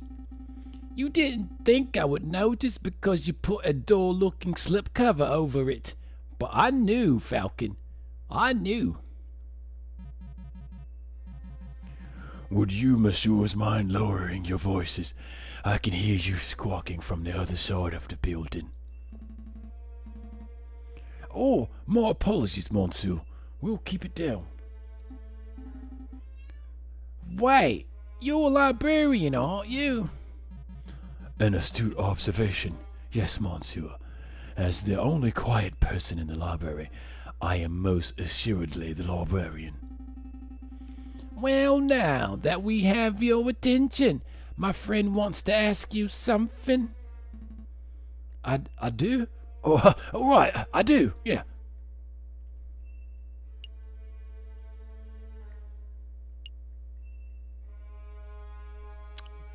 Don Quixote sounds like a weird question. Let's do this one. You seem like a scholarly, well-read individual. I'm sure you're up to date on geopolitical news and the like. I don't need your praise. Spit out whatever imbecilic question is in the back of your throat. Oh, well, we understand that the Spanish throne is currently under dispute. Can you give us a brief rundown on who the contenders are? What a trivial question. Even an elementary school child can name the immediate heirs to every throne in Europe. Yeah, but for the sake of those children who slept through that class, can you refresh our memories? Very well. Pay attention, because I'm not repeating myself. The current reigning monarch of Spain is Queen Regent Isabella II of the House of Bourbon, daughter of King Ferdinand VII. Upon her death, the crown would likely fall to her husband, King Consort Francis, Duke of Cadiz. Although it is certainly possible that an immediate family member could stake a claim. However, the Queen's position is currently being disputed by the Carlists, headed by the court of Montemillon.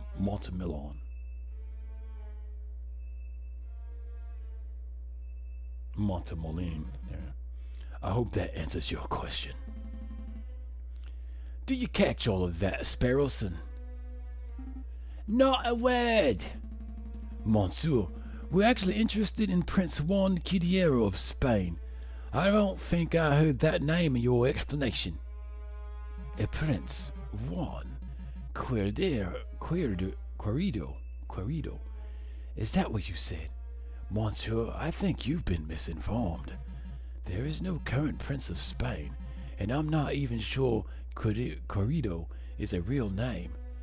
It's certainly no line of any Spanish monarchy. How strange. What does this mean, Falcon? Well, one thing's for sure. One thing's for sure. Our client is not the Prince of Spain. Maybe he's a delusional lunatic, or perhaps he's involving us in some sort of con. We don't have it long before the trial, but it may be in our interest to confront Prince Juan directly and get some answers. Right. Are you two quite done chit-chatting?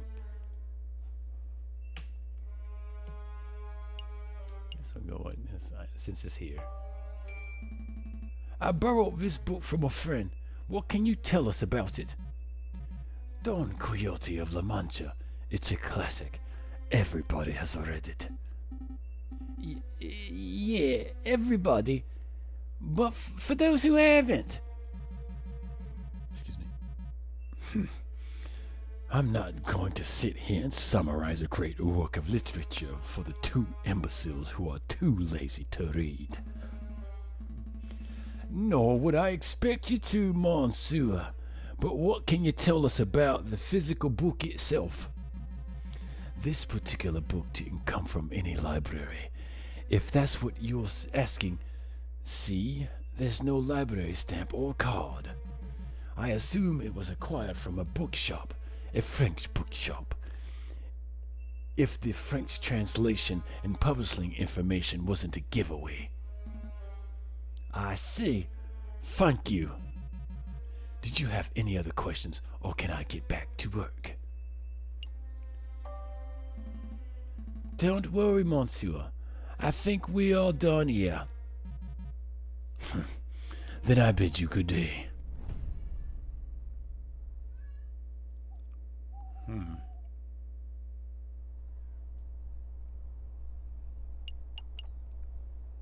Oh no, I let time go by. Damn it. Oh, this is the court. Oh, let's go visit the court. Once again, Falcon and Sparrowson find themselves waiting outside the doors of the Tribunal de Grande Instance. Are you nervous, Falcon? Oh no, hold up. I know you ain't trying to go to court. What? Oh no, dude. I know you guys ain't making me go to court.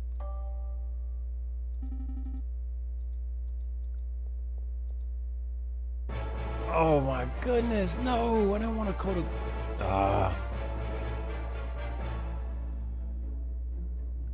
Oh, damn it. There's so much more to learn. No. Oh. I did not know. They should give you a warning for that kind of stuff. Anyway. Absolutely. I have every intention of bringing the truth to light in this trial. Ah, such confidence. That's magnificent to see. And bringing the truth to light, you say. An admirable goal. No more jousting at imaginary giants. All of you, cease your yammering. The door's open. Here we go. Buena suerte, Senor Falcon. We will. Are we ready? We're ready. Wing it. Oh, there. Now look at you with them puns. Wing it. Wah, wah, wah, wah. JJ. Suffering. Nervous? Why would I be nervous? I'm not nervous. I'm as calm as a cuckoo. You're the nervous one. This whole courtroom is nervous. Well, cool your feathers, Falcon. Terrible. You can't even maintain a stoic facade. I thought this trial would be the perfect opportunity for you to redeem your previous embarrassments. But if this is how you act before the trial has even started, why, you pompous-tailed, posture-perfect... Order! Order! Let's all settle down. Court is now in session. Oh, hold up. This ain't the same, dude. This... Oh, snap. Oh, snap. The judge is... Oh, hell. It's a different judge. Order! Order! Let's all settle down. Court is now in session. Yeah, this the dudes with the revolution. Man, I was hoping that it would be the that judge from the previous thing. I liked voicing him. That's why I used his voice for that character. Psst, Falcon. What is it? It's me. Is it me? Or does the primary judge look, hairier today?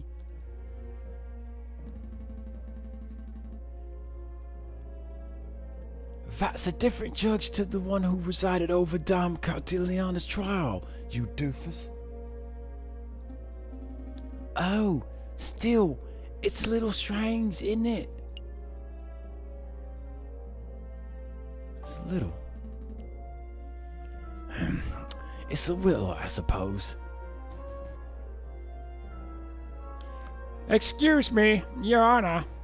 I was under the impression that Judge Maxime would be residing over this case. Where is he? Judge Maxime has gone on temporary sick leave due to a terrible accident with a flight of stairs. Yes. But rest assured, assures prosecutor, defense, and members of the jury that I am more than capable to fill his shoes. Yes. Without further ado, let's get this show underway.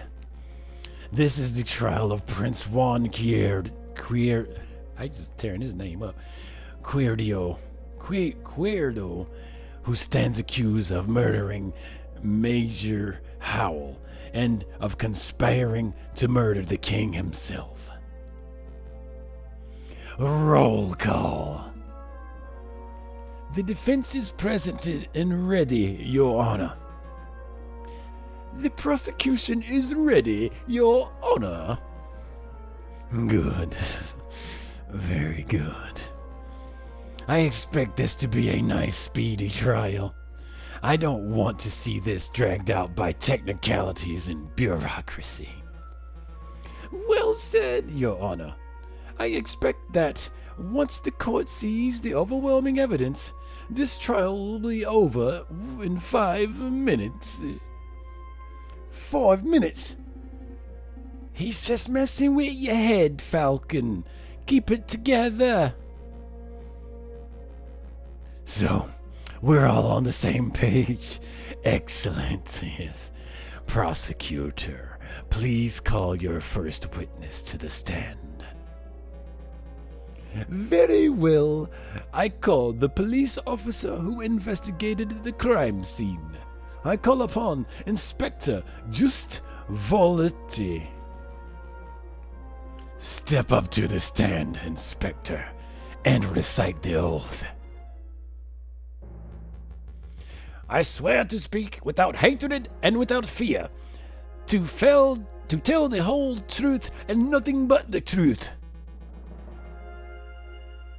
Please recite your name and occupation for the court.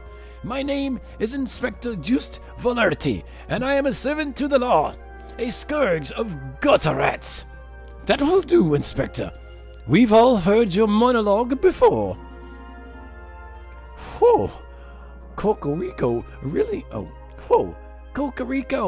is going for a speed record, isn't he? Now, can you tell us what you witnessed on the morning of the 7th of January? Of course.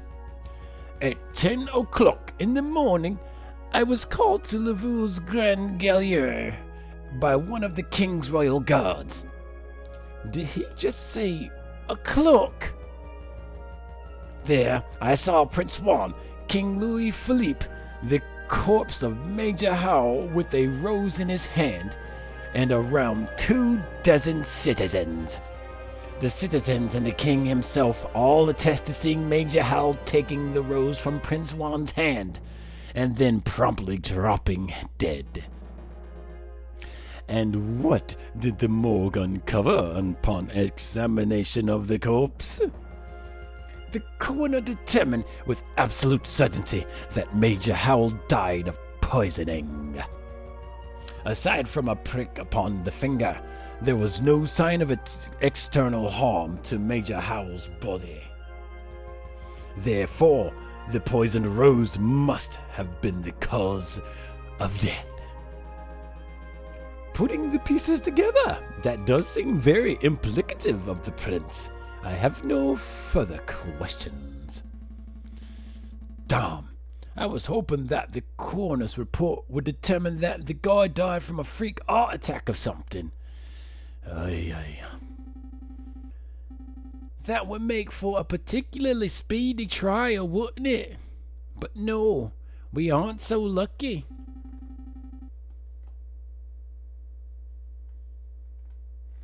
Uncle Wick said, well, we know the rose wasn't poison.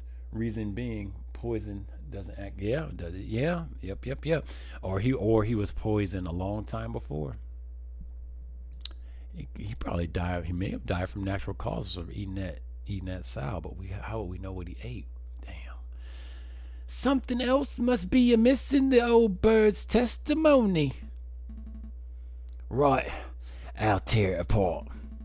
Your Honor, I wish to cross-examine the witness. Falcon, wasn't it? Don't waste the court's time. A high-ranking police officer would never lie on the witness stand. I wouldn't accuse the inspector of lying. I just want to make sure that every base is properly covered.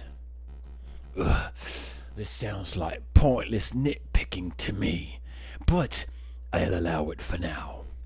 Go on, Falcon. Do your cross-examination.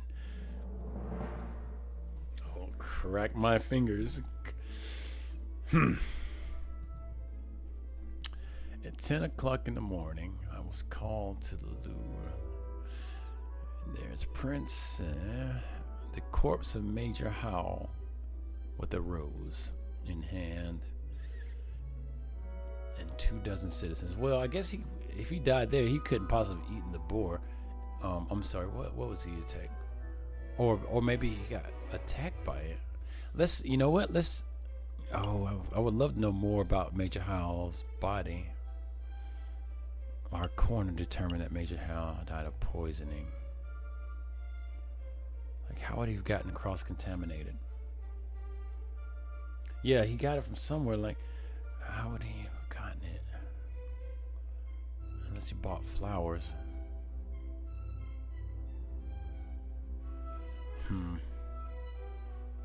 Let me see. Let's check our clues list. Major Howell took a rose from Prince Juan. That's one clue. A book of Prince Juan gave us to read. On close examination, the page was torn out. I can't link these two. Business card. Man, I know I'm missing a lot here. Damn, I'm missing a lot. Ugh. This is gonna be tough.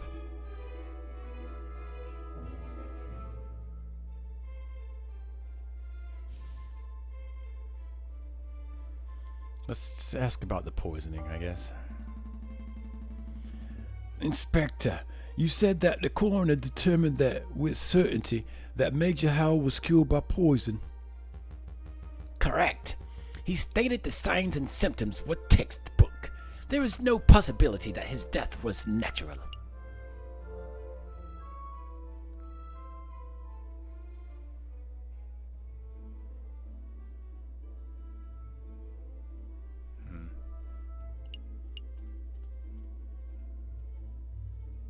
Let me see something.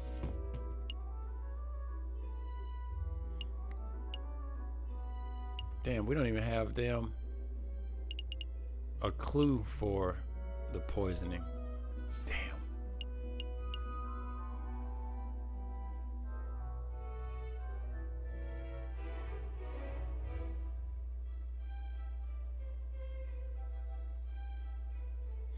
The third flower, she said,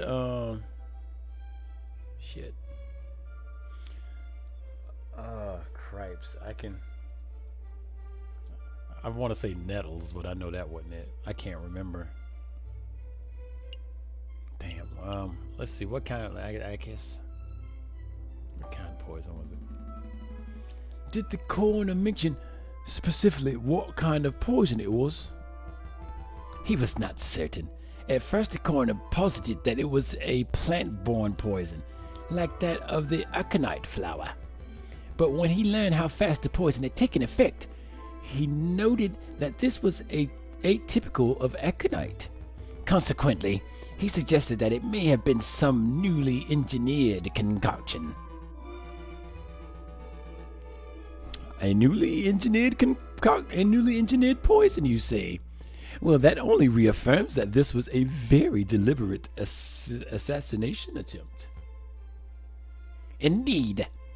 Do you have another question about the poison?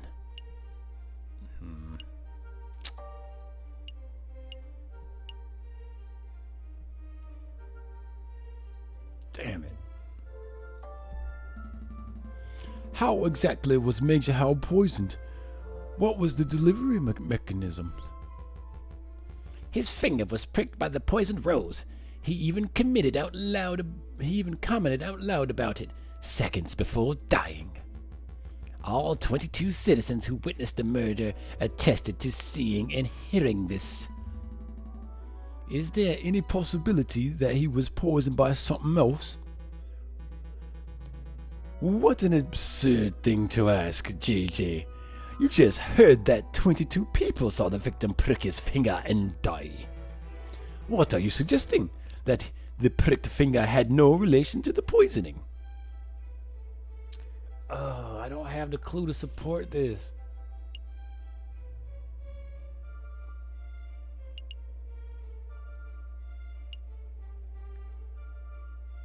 Damn it. I guess I could go with the chocolate. I could try the chocolate. Yeah. Yeah, I said he picked it right, and it could have been the same time they ate, but I agree. Like, how could he have come in contact with that boar?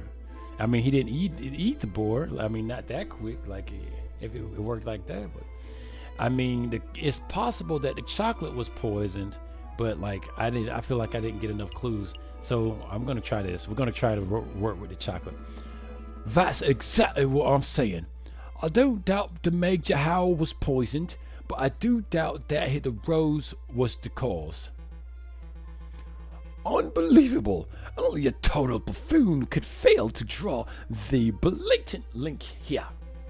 JJ, as tempting as it is to sit here and lecture you on the basics of cause and effect, I'll end this discussion painlessly. Inspector, please tell the defense that you found traces of poison on the thorns of the rose. That should alleviate all doubt that the rose was, in fact, the poison delivery system. Actually, I can't tell him that. What? I dread to ask. Why not? We didn't check the rose for traces of the poison. It just seemed obvious that the rose caused the poisoning, given the timing of the incident. Well then, now would be a good time to make a test. Here's a marvelous thought. We prick the finger of the defendant with the rose. If there's no poison on the rose, then Prince Juan lives, and he is free to go. If the rose is poisoned, then the prince dies. But that's okay, because the punishment would be just and fitting of the crime. A marvelous suggestion. I like it. What is this? A witch trial? This ain't America, Severin. This ain't how we do things here. Calm your feathers, JJ. It was clearly a joke. There are far more humane ways of testing for poison. I'm sure the inspector will perform his duties with due diligence. Actually, we won't be able to test the rose for poison at all. Why is that? Given the dangerous nature of the flower, it was destroyed by the police force. We burned it to ashes. Such unprofessionalism. If we have no way to know whether the rose was poisoned, then this old trial ought to be called into question. Nice try, JJ. But through the process of reasoning by elimination, we can still deduce with absolute certainty that the rose was unpoisoned. In other words, there was nothing else at the crime scene that could have caused the poisoning. Wrong. There was something else at the crime scene that could have contained the poison, something the investigative police blindly overlooked. Oh boy, here we go.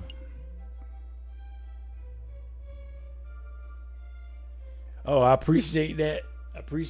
I'm starting to feel like we might be able to pull this thing around, especially now that these police are incompetent. All right. Let's try the chocolate. Ace in the hole. Look at this. What am I supposed to be looking at?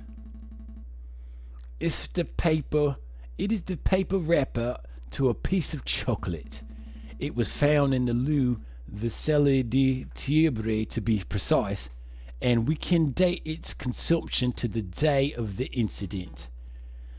You're not suggesting that Major Owl ate a piece of poisoned chocolate moments before he died? I most certainly am. Oh yeah, we got some fever from the jury. Did you see this wrapper at the scene of the crime scene for yourself, Inspector? The police force does not have time nor resources to trawl every piece of trash at every crime scene, I'm afraid. In other words, you overlooked it. Astounding unprofessionalism. The prosecution is right to be disgusted. What a disgraceful display, Inspector. I offer my apologies, Your Honor. I don't want your apologies. I want you to do your damn job properly. Get off the witness podium before I kick you off myself. As you wish. I'll take my leave. Until next time, messieurs. So let me get this straight. This chocolate wrapper was found at the crime scene? Correct. And you have reason to believe that it was consumed on the day of the incident? I do. I have an expert food tasting witness who is willing to testify if need be. You have a foodie witness? I don't recall anyone like that. Who on earth are you talking about, Oh, I see. But do you know for certain that Major Howe consumed this chocolate? Well, that is a fact that we are still investigating. I see. And do you have evidence that this chocolate was in fact poisoned? Again, that is something that might require a little more time to definitively prove. So then, in actuality, you do not have evidence that Major Howe consumed some poisoned chocolate? Instead, you have a solitary piece of rubbish that you plucked straight out of the gutter. That's weak, even for you, JJ. Let's move things along. I have another witness I'd like to summon. He is a man who claims to have had an excellent view of the people going in and out of the loo at the time of the incident. I call upon Monsieur Toussaint Kingsley. Could the witness please approach the stand and recite the oath? Hello. Hello. All right, the oath.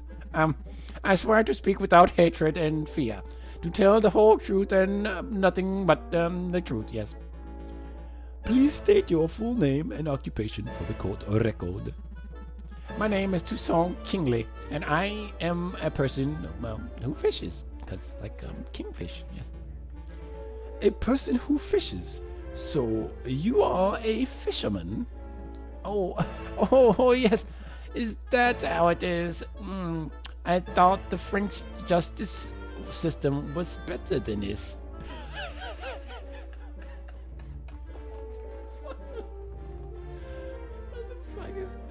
Okay. I beg your pardon. Here comes Toussaint Kingsley, the kingfisher. Clearly, he must be a fisherman because, didn't you hear? All kingfishers are fishermen. Well, you are carrying a fishing rod. And can a man not carry a fishing rod, reel, and bait without being branded a fisherman? Look, the prosecutor is carrying a riding crop. Clearly, he must be a horse jockey. Oh, for pity's sake. Fine. We can list your occupation as person who fishes, not fisherman. Thank you. Actually, why do you carry that riding crop, Seven? I've never seen you ride a horse. I don't know, JJ. Why do you, a 30-something-year-old with no health problems, carry a cane? This is veering quite far off the course. Could the prosecution please get back to his questions? Oh, of course, Your Honor. Monsieur Kingsley, is it true that you were nearby the loo at the time of the incident? Yes, I was sitting upon a railing on the Pont des Arts. The Pont des Arts. That's the new bridge. That's just a stone's throw from Lou's south entrance. Correct. That's right. And what were you doing at the time of the incident? I was fishing. Pfft, kingfishers. Am I right, Falcon? So you would have had plenty of opportunity to see the people who entered and exited the palace. Can you tell us who you saw? Well, the Louvre was a busy place. Naturally, I saw lots of people. But at 9 a.m., I saw the king, Louis Philippe himself, enter the building. He was surrounded by his entourage, of course. Then around 9:30 a.m., I saw this shifty-looking fox lurking around the entrance. Your Honor, I object to the witness's use of the term shifty-looking. It's a vague and biased description. No, really. He looked super shifty. I saw him rubbing his paws and looking and cackling gleefully. And then I saw him take out a rose and carefully rub the stem. Rub the stem of a rose, you say? As if he were applying something to the flower, perhaps. Well, Monsieur, I really shouldn't speculate. Of course, it was wrong of me to ask such a leading question. But yeah, it definitely looked like he was putting some sort of powder on the stem. Wow, even I wasn't expecting such a bold admission. Members of the court, it sounds like what we have here is a direct witnessing of the defendant readying the murder weapon. The defense claims that the rose was never poisoned, and yet here we have a man who saw the poison with his own eyes. I smell perjury. You do? No question. He saw a shifty-looking criminal readying poison and cackling near the scene of the crime. That's not believable at all. I think you might be right. I wonder if I have any evidence that calls Toussaint's story into doubt. Your Honor, I would like to cross-examine the witness. Really? This nonsense again. You just heard the witness directly describe your client readying poison on a rose. What is there to question? I'm just trying to uncover the truth, Your Honor. Fine. Do your thing. Go on, Falcon. Go make a fool of your fool self. Fool.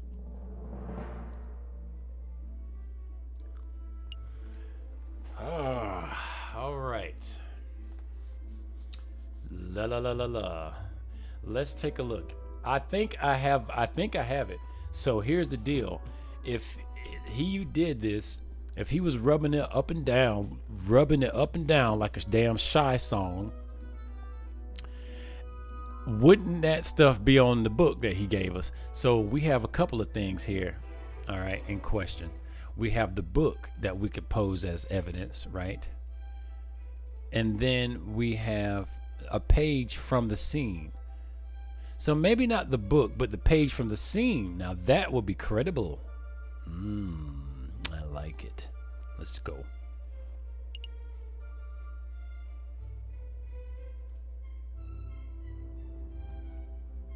Oh, it's not letting me do it. Damn it. It's not letting me select it. Oh shoot. I don't have anything else. None of these. Damn, I don't have any evidence. Oh, hold up. Yeah, hold up. Here we go. Let's go with powder. Let's try the powder.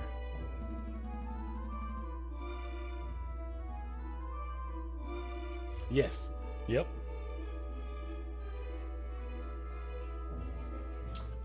And we have proof that he was in the garden because we have the page. So both of those go hand in hand. All right. Yeah, he could. Yep. That's right. All right. Monsieur Kingsley, you say that you saw a fox rubbing the stem of a rose? Yep. Saw it with my own eyes. Yep.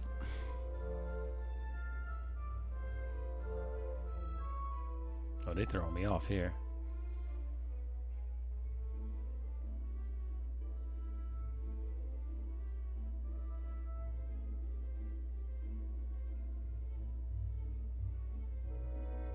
Oh, they messed me up with this. We could just discredit him all together and say he don't know what the hell he saw. But it might be best to not even have the fox with a rose in hand. So let's go with this. Are you certain that the fox was handling a rose and not some other type of flower? Pretty sure. The red petals stand out quite nicely on a gray January morning. So are you confident, you are absolutely sure that you clearly saw a bright red flower in the fox's hands? What are you getting at, JJ?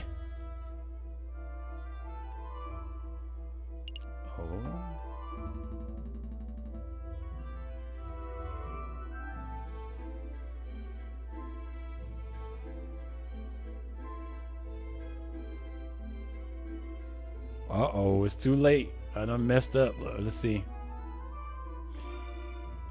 Oh, crap. I have reason to believe that Prince Juan did not possess a rose at all. I think he may have been in possession of a spring monk's hood. Or even just a simple daisy. Really? You're claiming that Prince Juan did not possess a rose despite 22 witnesses testified to see him handing a rose to the king? This is a ludicrous line of inquiry. There is zero doubt that the prince had Juan possessed a rose on the day of the murder. Agreed. Defense, knock it off with this moronic way of thinking. Oh, damn. I fucked that one up. I lost a little favor, so we're even Stevens. Damn it. Yeah, that was messed up.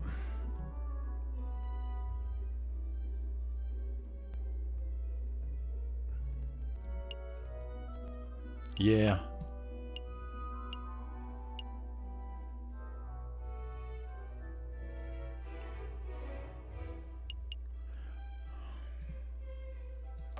Let's back off that. Oh, okay, about the poison rolls. Here we go. Let's follow what you. Let's see what you're thinking there.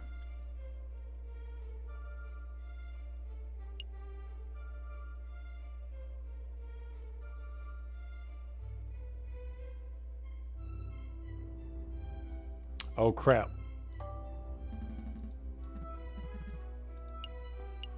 There we go.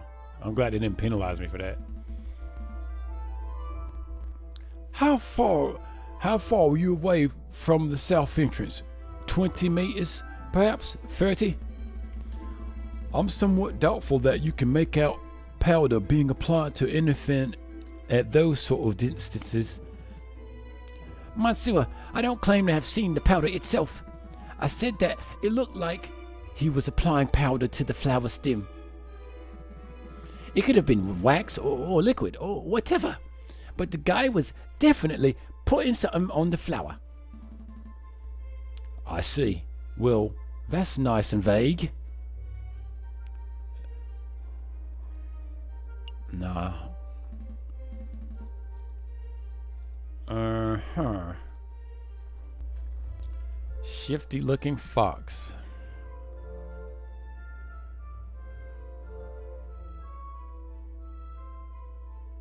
Yeah. Yeah, we did get that in. It didn't seem like we got any much of a reaction off of it. King and his entourage.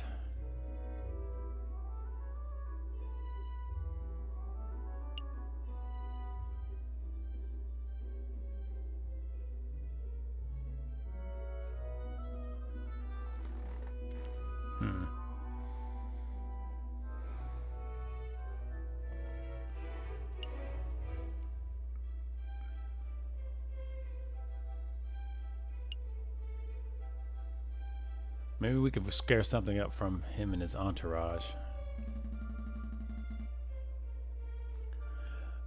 Monsieur Kingsley, you say that you saw the king himself into the Louvre. Indeed, I did.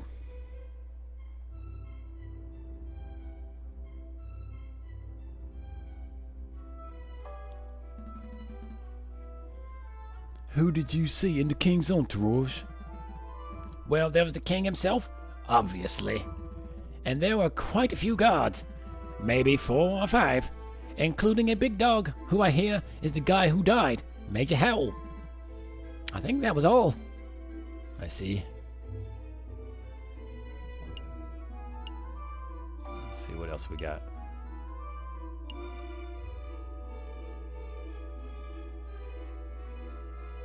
I'm not sure what I can gain from this one.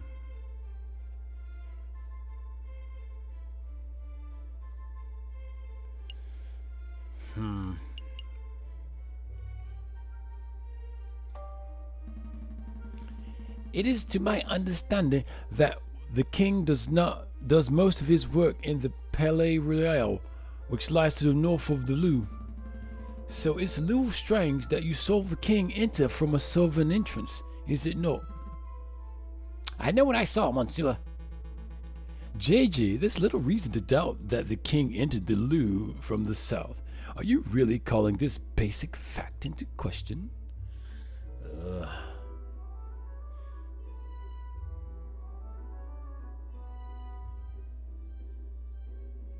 I don't really have anything to support that. I'm going to back off. No, I just want to make sure that the witness was certain of what he saw. I am as certain as a cephalopod.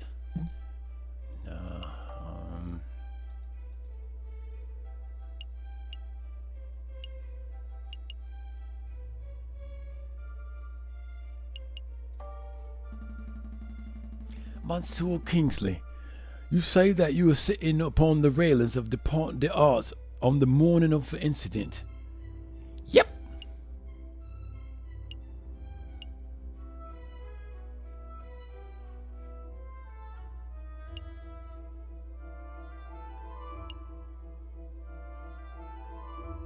Not sure how that would help. Monsieur Kingsley, you had a good view of the Lou's southern entrance, didn't you? Yep. The point this arts is a great vantage point for seeing the Grand Gallery's south side.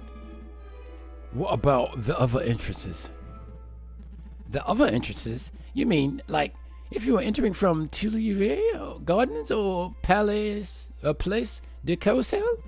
No, I couldn't possibly see those areas from the bridge. But of course, this isn't relevant.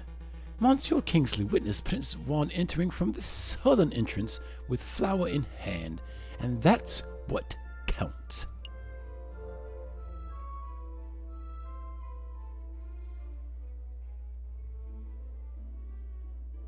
That doesn't make any sense.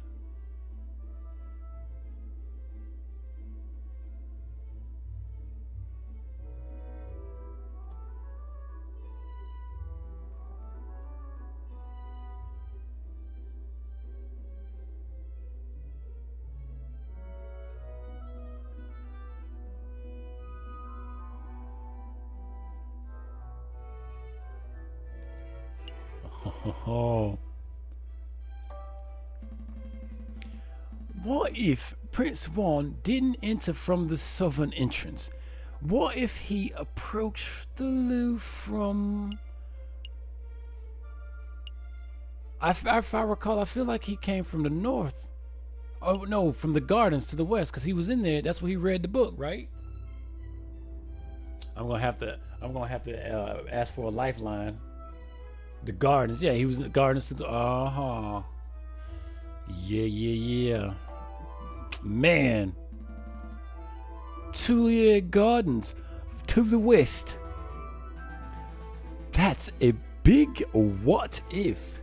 Do you have any evidence that Prince Juan entered the Louvre from Tuileries Gardens?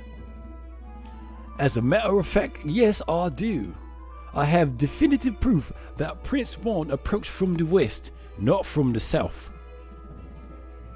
Hey, I know what I saw, monsieur. I am doubtful too. Go on, JJ. Show us this definitive proof that Prince Juan entered the Louvre from Tuileries Garden. Bam, bam, bam, bam, bam. It was found by... Yeah. Look at this. A page 44 of Don Quixote's specifically. It was found just outside of the Louvre's west entrance. This proves nothing. I'm not done yet. Take a look at this. Don Quixote? This is the book Prince Juan has been reading in jail since his arrest. I believe he has had it on his person for some time. And yes, page 44 is missing. That was the first thing I checked. You do realize what this means, don't you, Severin? The defendant was present in Tuileries Garden prior to entering the Louvre. This also means that, in all likelihood, the defendant entered the Louvre from the west entrance, not from the south. He could not possibly have been sold by Monsieur Kingsley from the Pont des Arts. What? I know I saw, monsieur. A fine theory, Falcon. But maybe the defendant took the long way around. One can still travel from Tuileries to the Louvre southern entrance by walking along the river. An extra 2 kilometers walking just to enjoy the pre-murder scenery. Let's not say silly things, Cocorico. Okay. Maybe the defendant deliberately left the page there to mislead the investigation. Now you're the one who's blindly speculating. It's not blindly speculation. It's viable hypothesis. You are fond of logic, aren't you? Cocorico, let's talk about Occam's razor. When torn between two seemingly equal hypotheses, we must start with the one that imposes the fewest assumptions. Which of these theories takes fewer assumptions? 1. The page from Prince Juan's book fell out on his way to the loose southern entrance. Or 2. Prince Juan deliberately planted the page on the offhand chance that it would be discovered, then he took the wrong way around. How dare you! The nerve of you to lecture me on such basic philosophical concepts. I'll stop lecturing you when you stop making such basic mistakes. Monsieur Falcon, please calm yourself. What is the point of all this yammering? The ultimate point is that Toussaint's testimony is fabricated, made up, utter fiction. No, everything they said is truth. I suspect the witness isn't even a fisherman. I'm not a fisherman. See, he admits it himself. That's not what I meant. Whew, gain a little favor back. So, are we one up? Is it one up? Are we even? Are we one up? Prosecutor, you have something that will put this arrogant falcon in place, don't you? I must concede. You concede? On this point, at least, Falcon's evidence strongly suggests that the key component of Monsieur Kingsley's testimony is false. No! This doesn't mean that Prince Juan is innocent. Of course, all Falcon has demonstrated is that this particular witness is unreliable. But I did see something. I really did. All right, so maybe I didn't exactly see a shifty-looking fox. I made that part of the story up. But I did see a swan lurking around the south entrance on the morning of the murder. A swan! Do shut up, witness. Your word is mud at this point. How can we possibly trust anything you have to say? Your Honor, Judge Romulus, we're out of time. We're 10 minutes overdue to start Hervé Tortsic's trial. Hare versus Tortoise trial. Is that late already? Curses! I was hoping we could have the case wrapped up in a single trial session.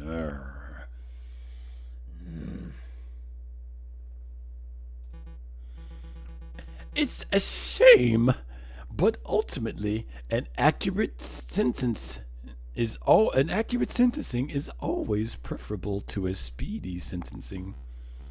Yes, all right. I don't need to hear your moralizing. Court will resume this Friday, the 21st of January at 9 o'clock. Don't be late. Persecutor, do your damned job. Get this stupid fox a conviction already. I will do my best to ensure that justice is served, Your Honor. A lot came up in that trial, huh? Yeah, no doubt about that. But something's bothering me.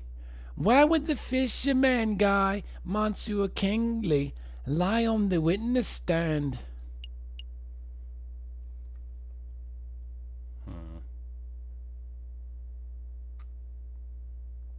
Man, we made it out of that one looking pretty good. That's right.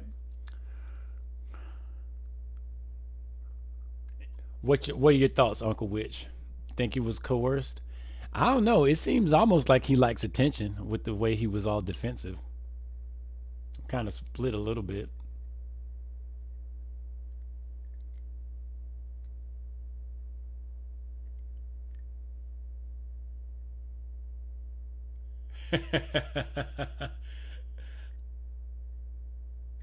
Yeah, I think I feel like this is gonna, because we gotta uncover the wolf, the judge. We gotta uncover the judge, which also means that they may have done something with Judge Maxim. Man, it's starting to get real thick out there. I feel like dude might have been an attention whore, really. But I mean, it doesn't seem like the kind of person who was coerced, really.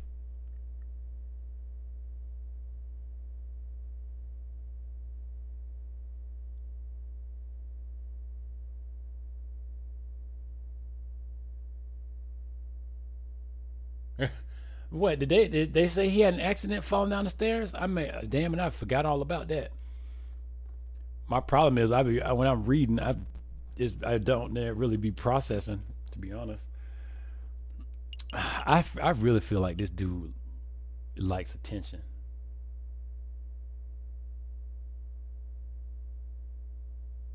Yeah, I don't feel like he was coerced at all. Yeah, yeah, yeah. And he was all being all nasty with that fox.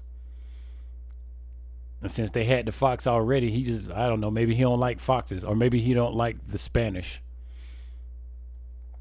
Yeah, let's go with that attention bit. Maybe he wanted his minute in the spotlight. Some people say and do strange things to get attention. Oh, I didn't mean to do that. At least not yet.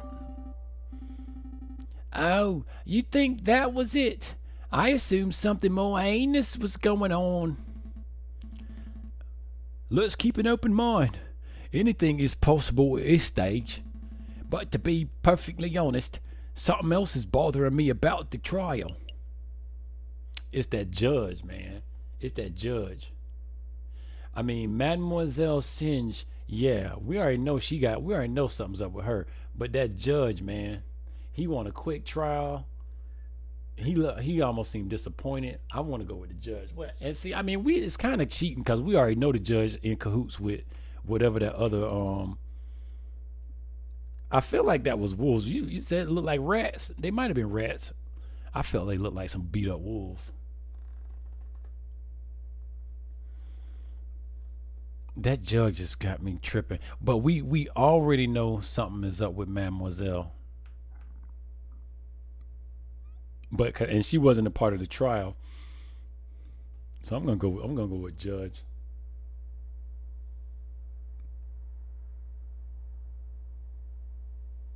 You think it was the wolves, just the older art style? I got you.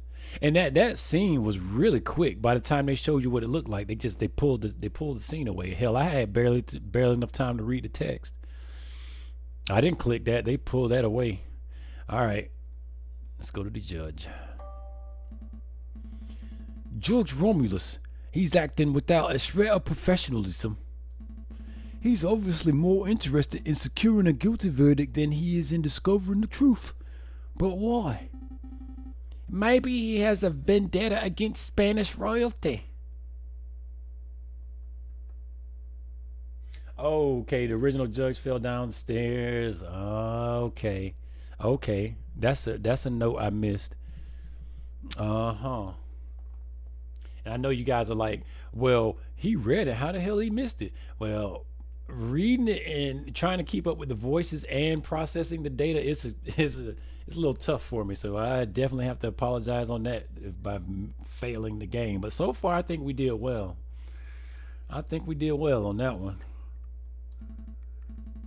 I'm not sure. There must be something else at work here. It's good.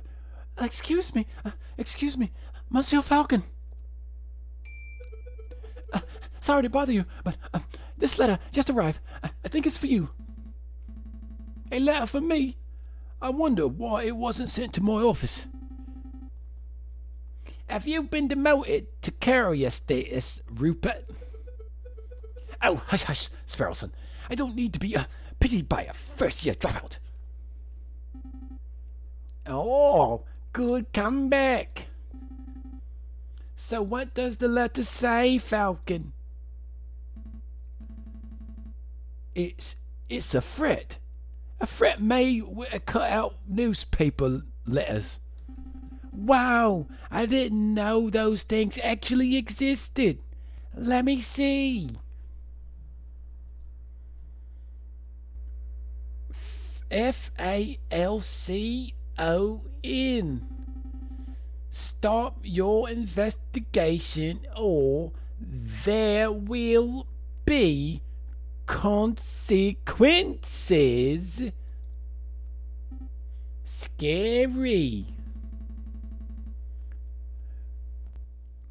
There's no question that this letter originated from Major L's murderer. He or she must be aware that we are getting close to uncovering the truth. Sounds about right. But why would a person write with cut-out newspaper letters like this? Masking one's handwriting would be the most common reason. Although I can't help but wonder why they would bother, since we don't have any handwriting samples to compare it to. We're still going ahead with our investigation though, right? Fuck yeah. Oh, yeah, absolutely. If a lawyer were to tell every time they received a threatening letter, they would never get any work done. Besides, with only 3 days before the trial session, we can't afford to be worrying about petty things like this. Tuesday, Wednesday, Thursday. Wow, you're right. Let's make those days count. A whole new world. Woo! We made it out of that case, and I think we had a couple of good things going for us, you guys. But alas, it is about that time of the night where we bid you all a fond adieu. I'll get to say French words. All right, but before we go though, I do want to take a look out here. I know I've been leaving you guys without a little something to step to as of late. Let's see if we can find somebody who's up and running with a stream and do a good little raid. I hadn't raided in a while. Man, this game here is, I did not realize I would be having this much fun with this title. And I know some of my regulars are probably like, what in the hell is this? I would only hope that some of my regulars also know that I do like a good adventure type title. I haven't really done a whole lot of mystery titles like this though, so this one is new. This is something different for me, I gotta say.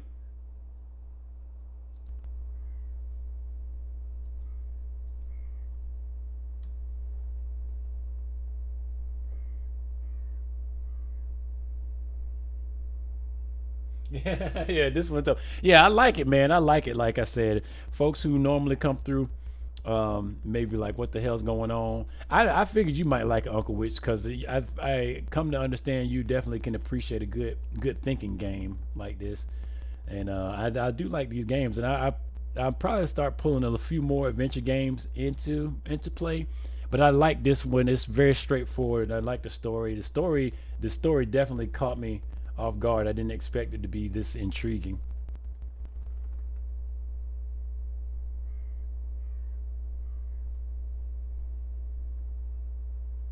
Sadly, I don't really see anybody on tonight, you guys.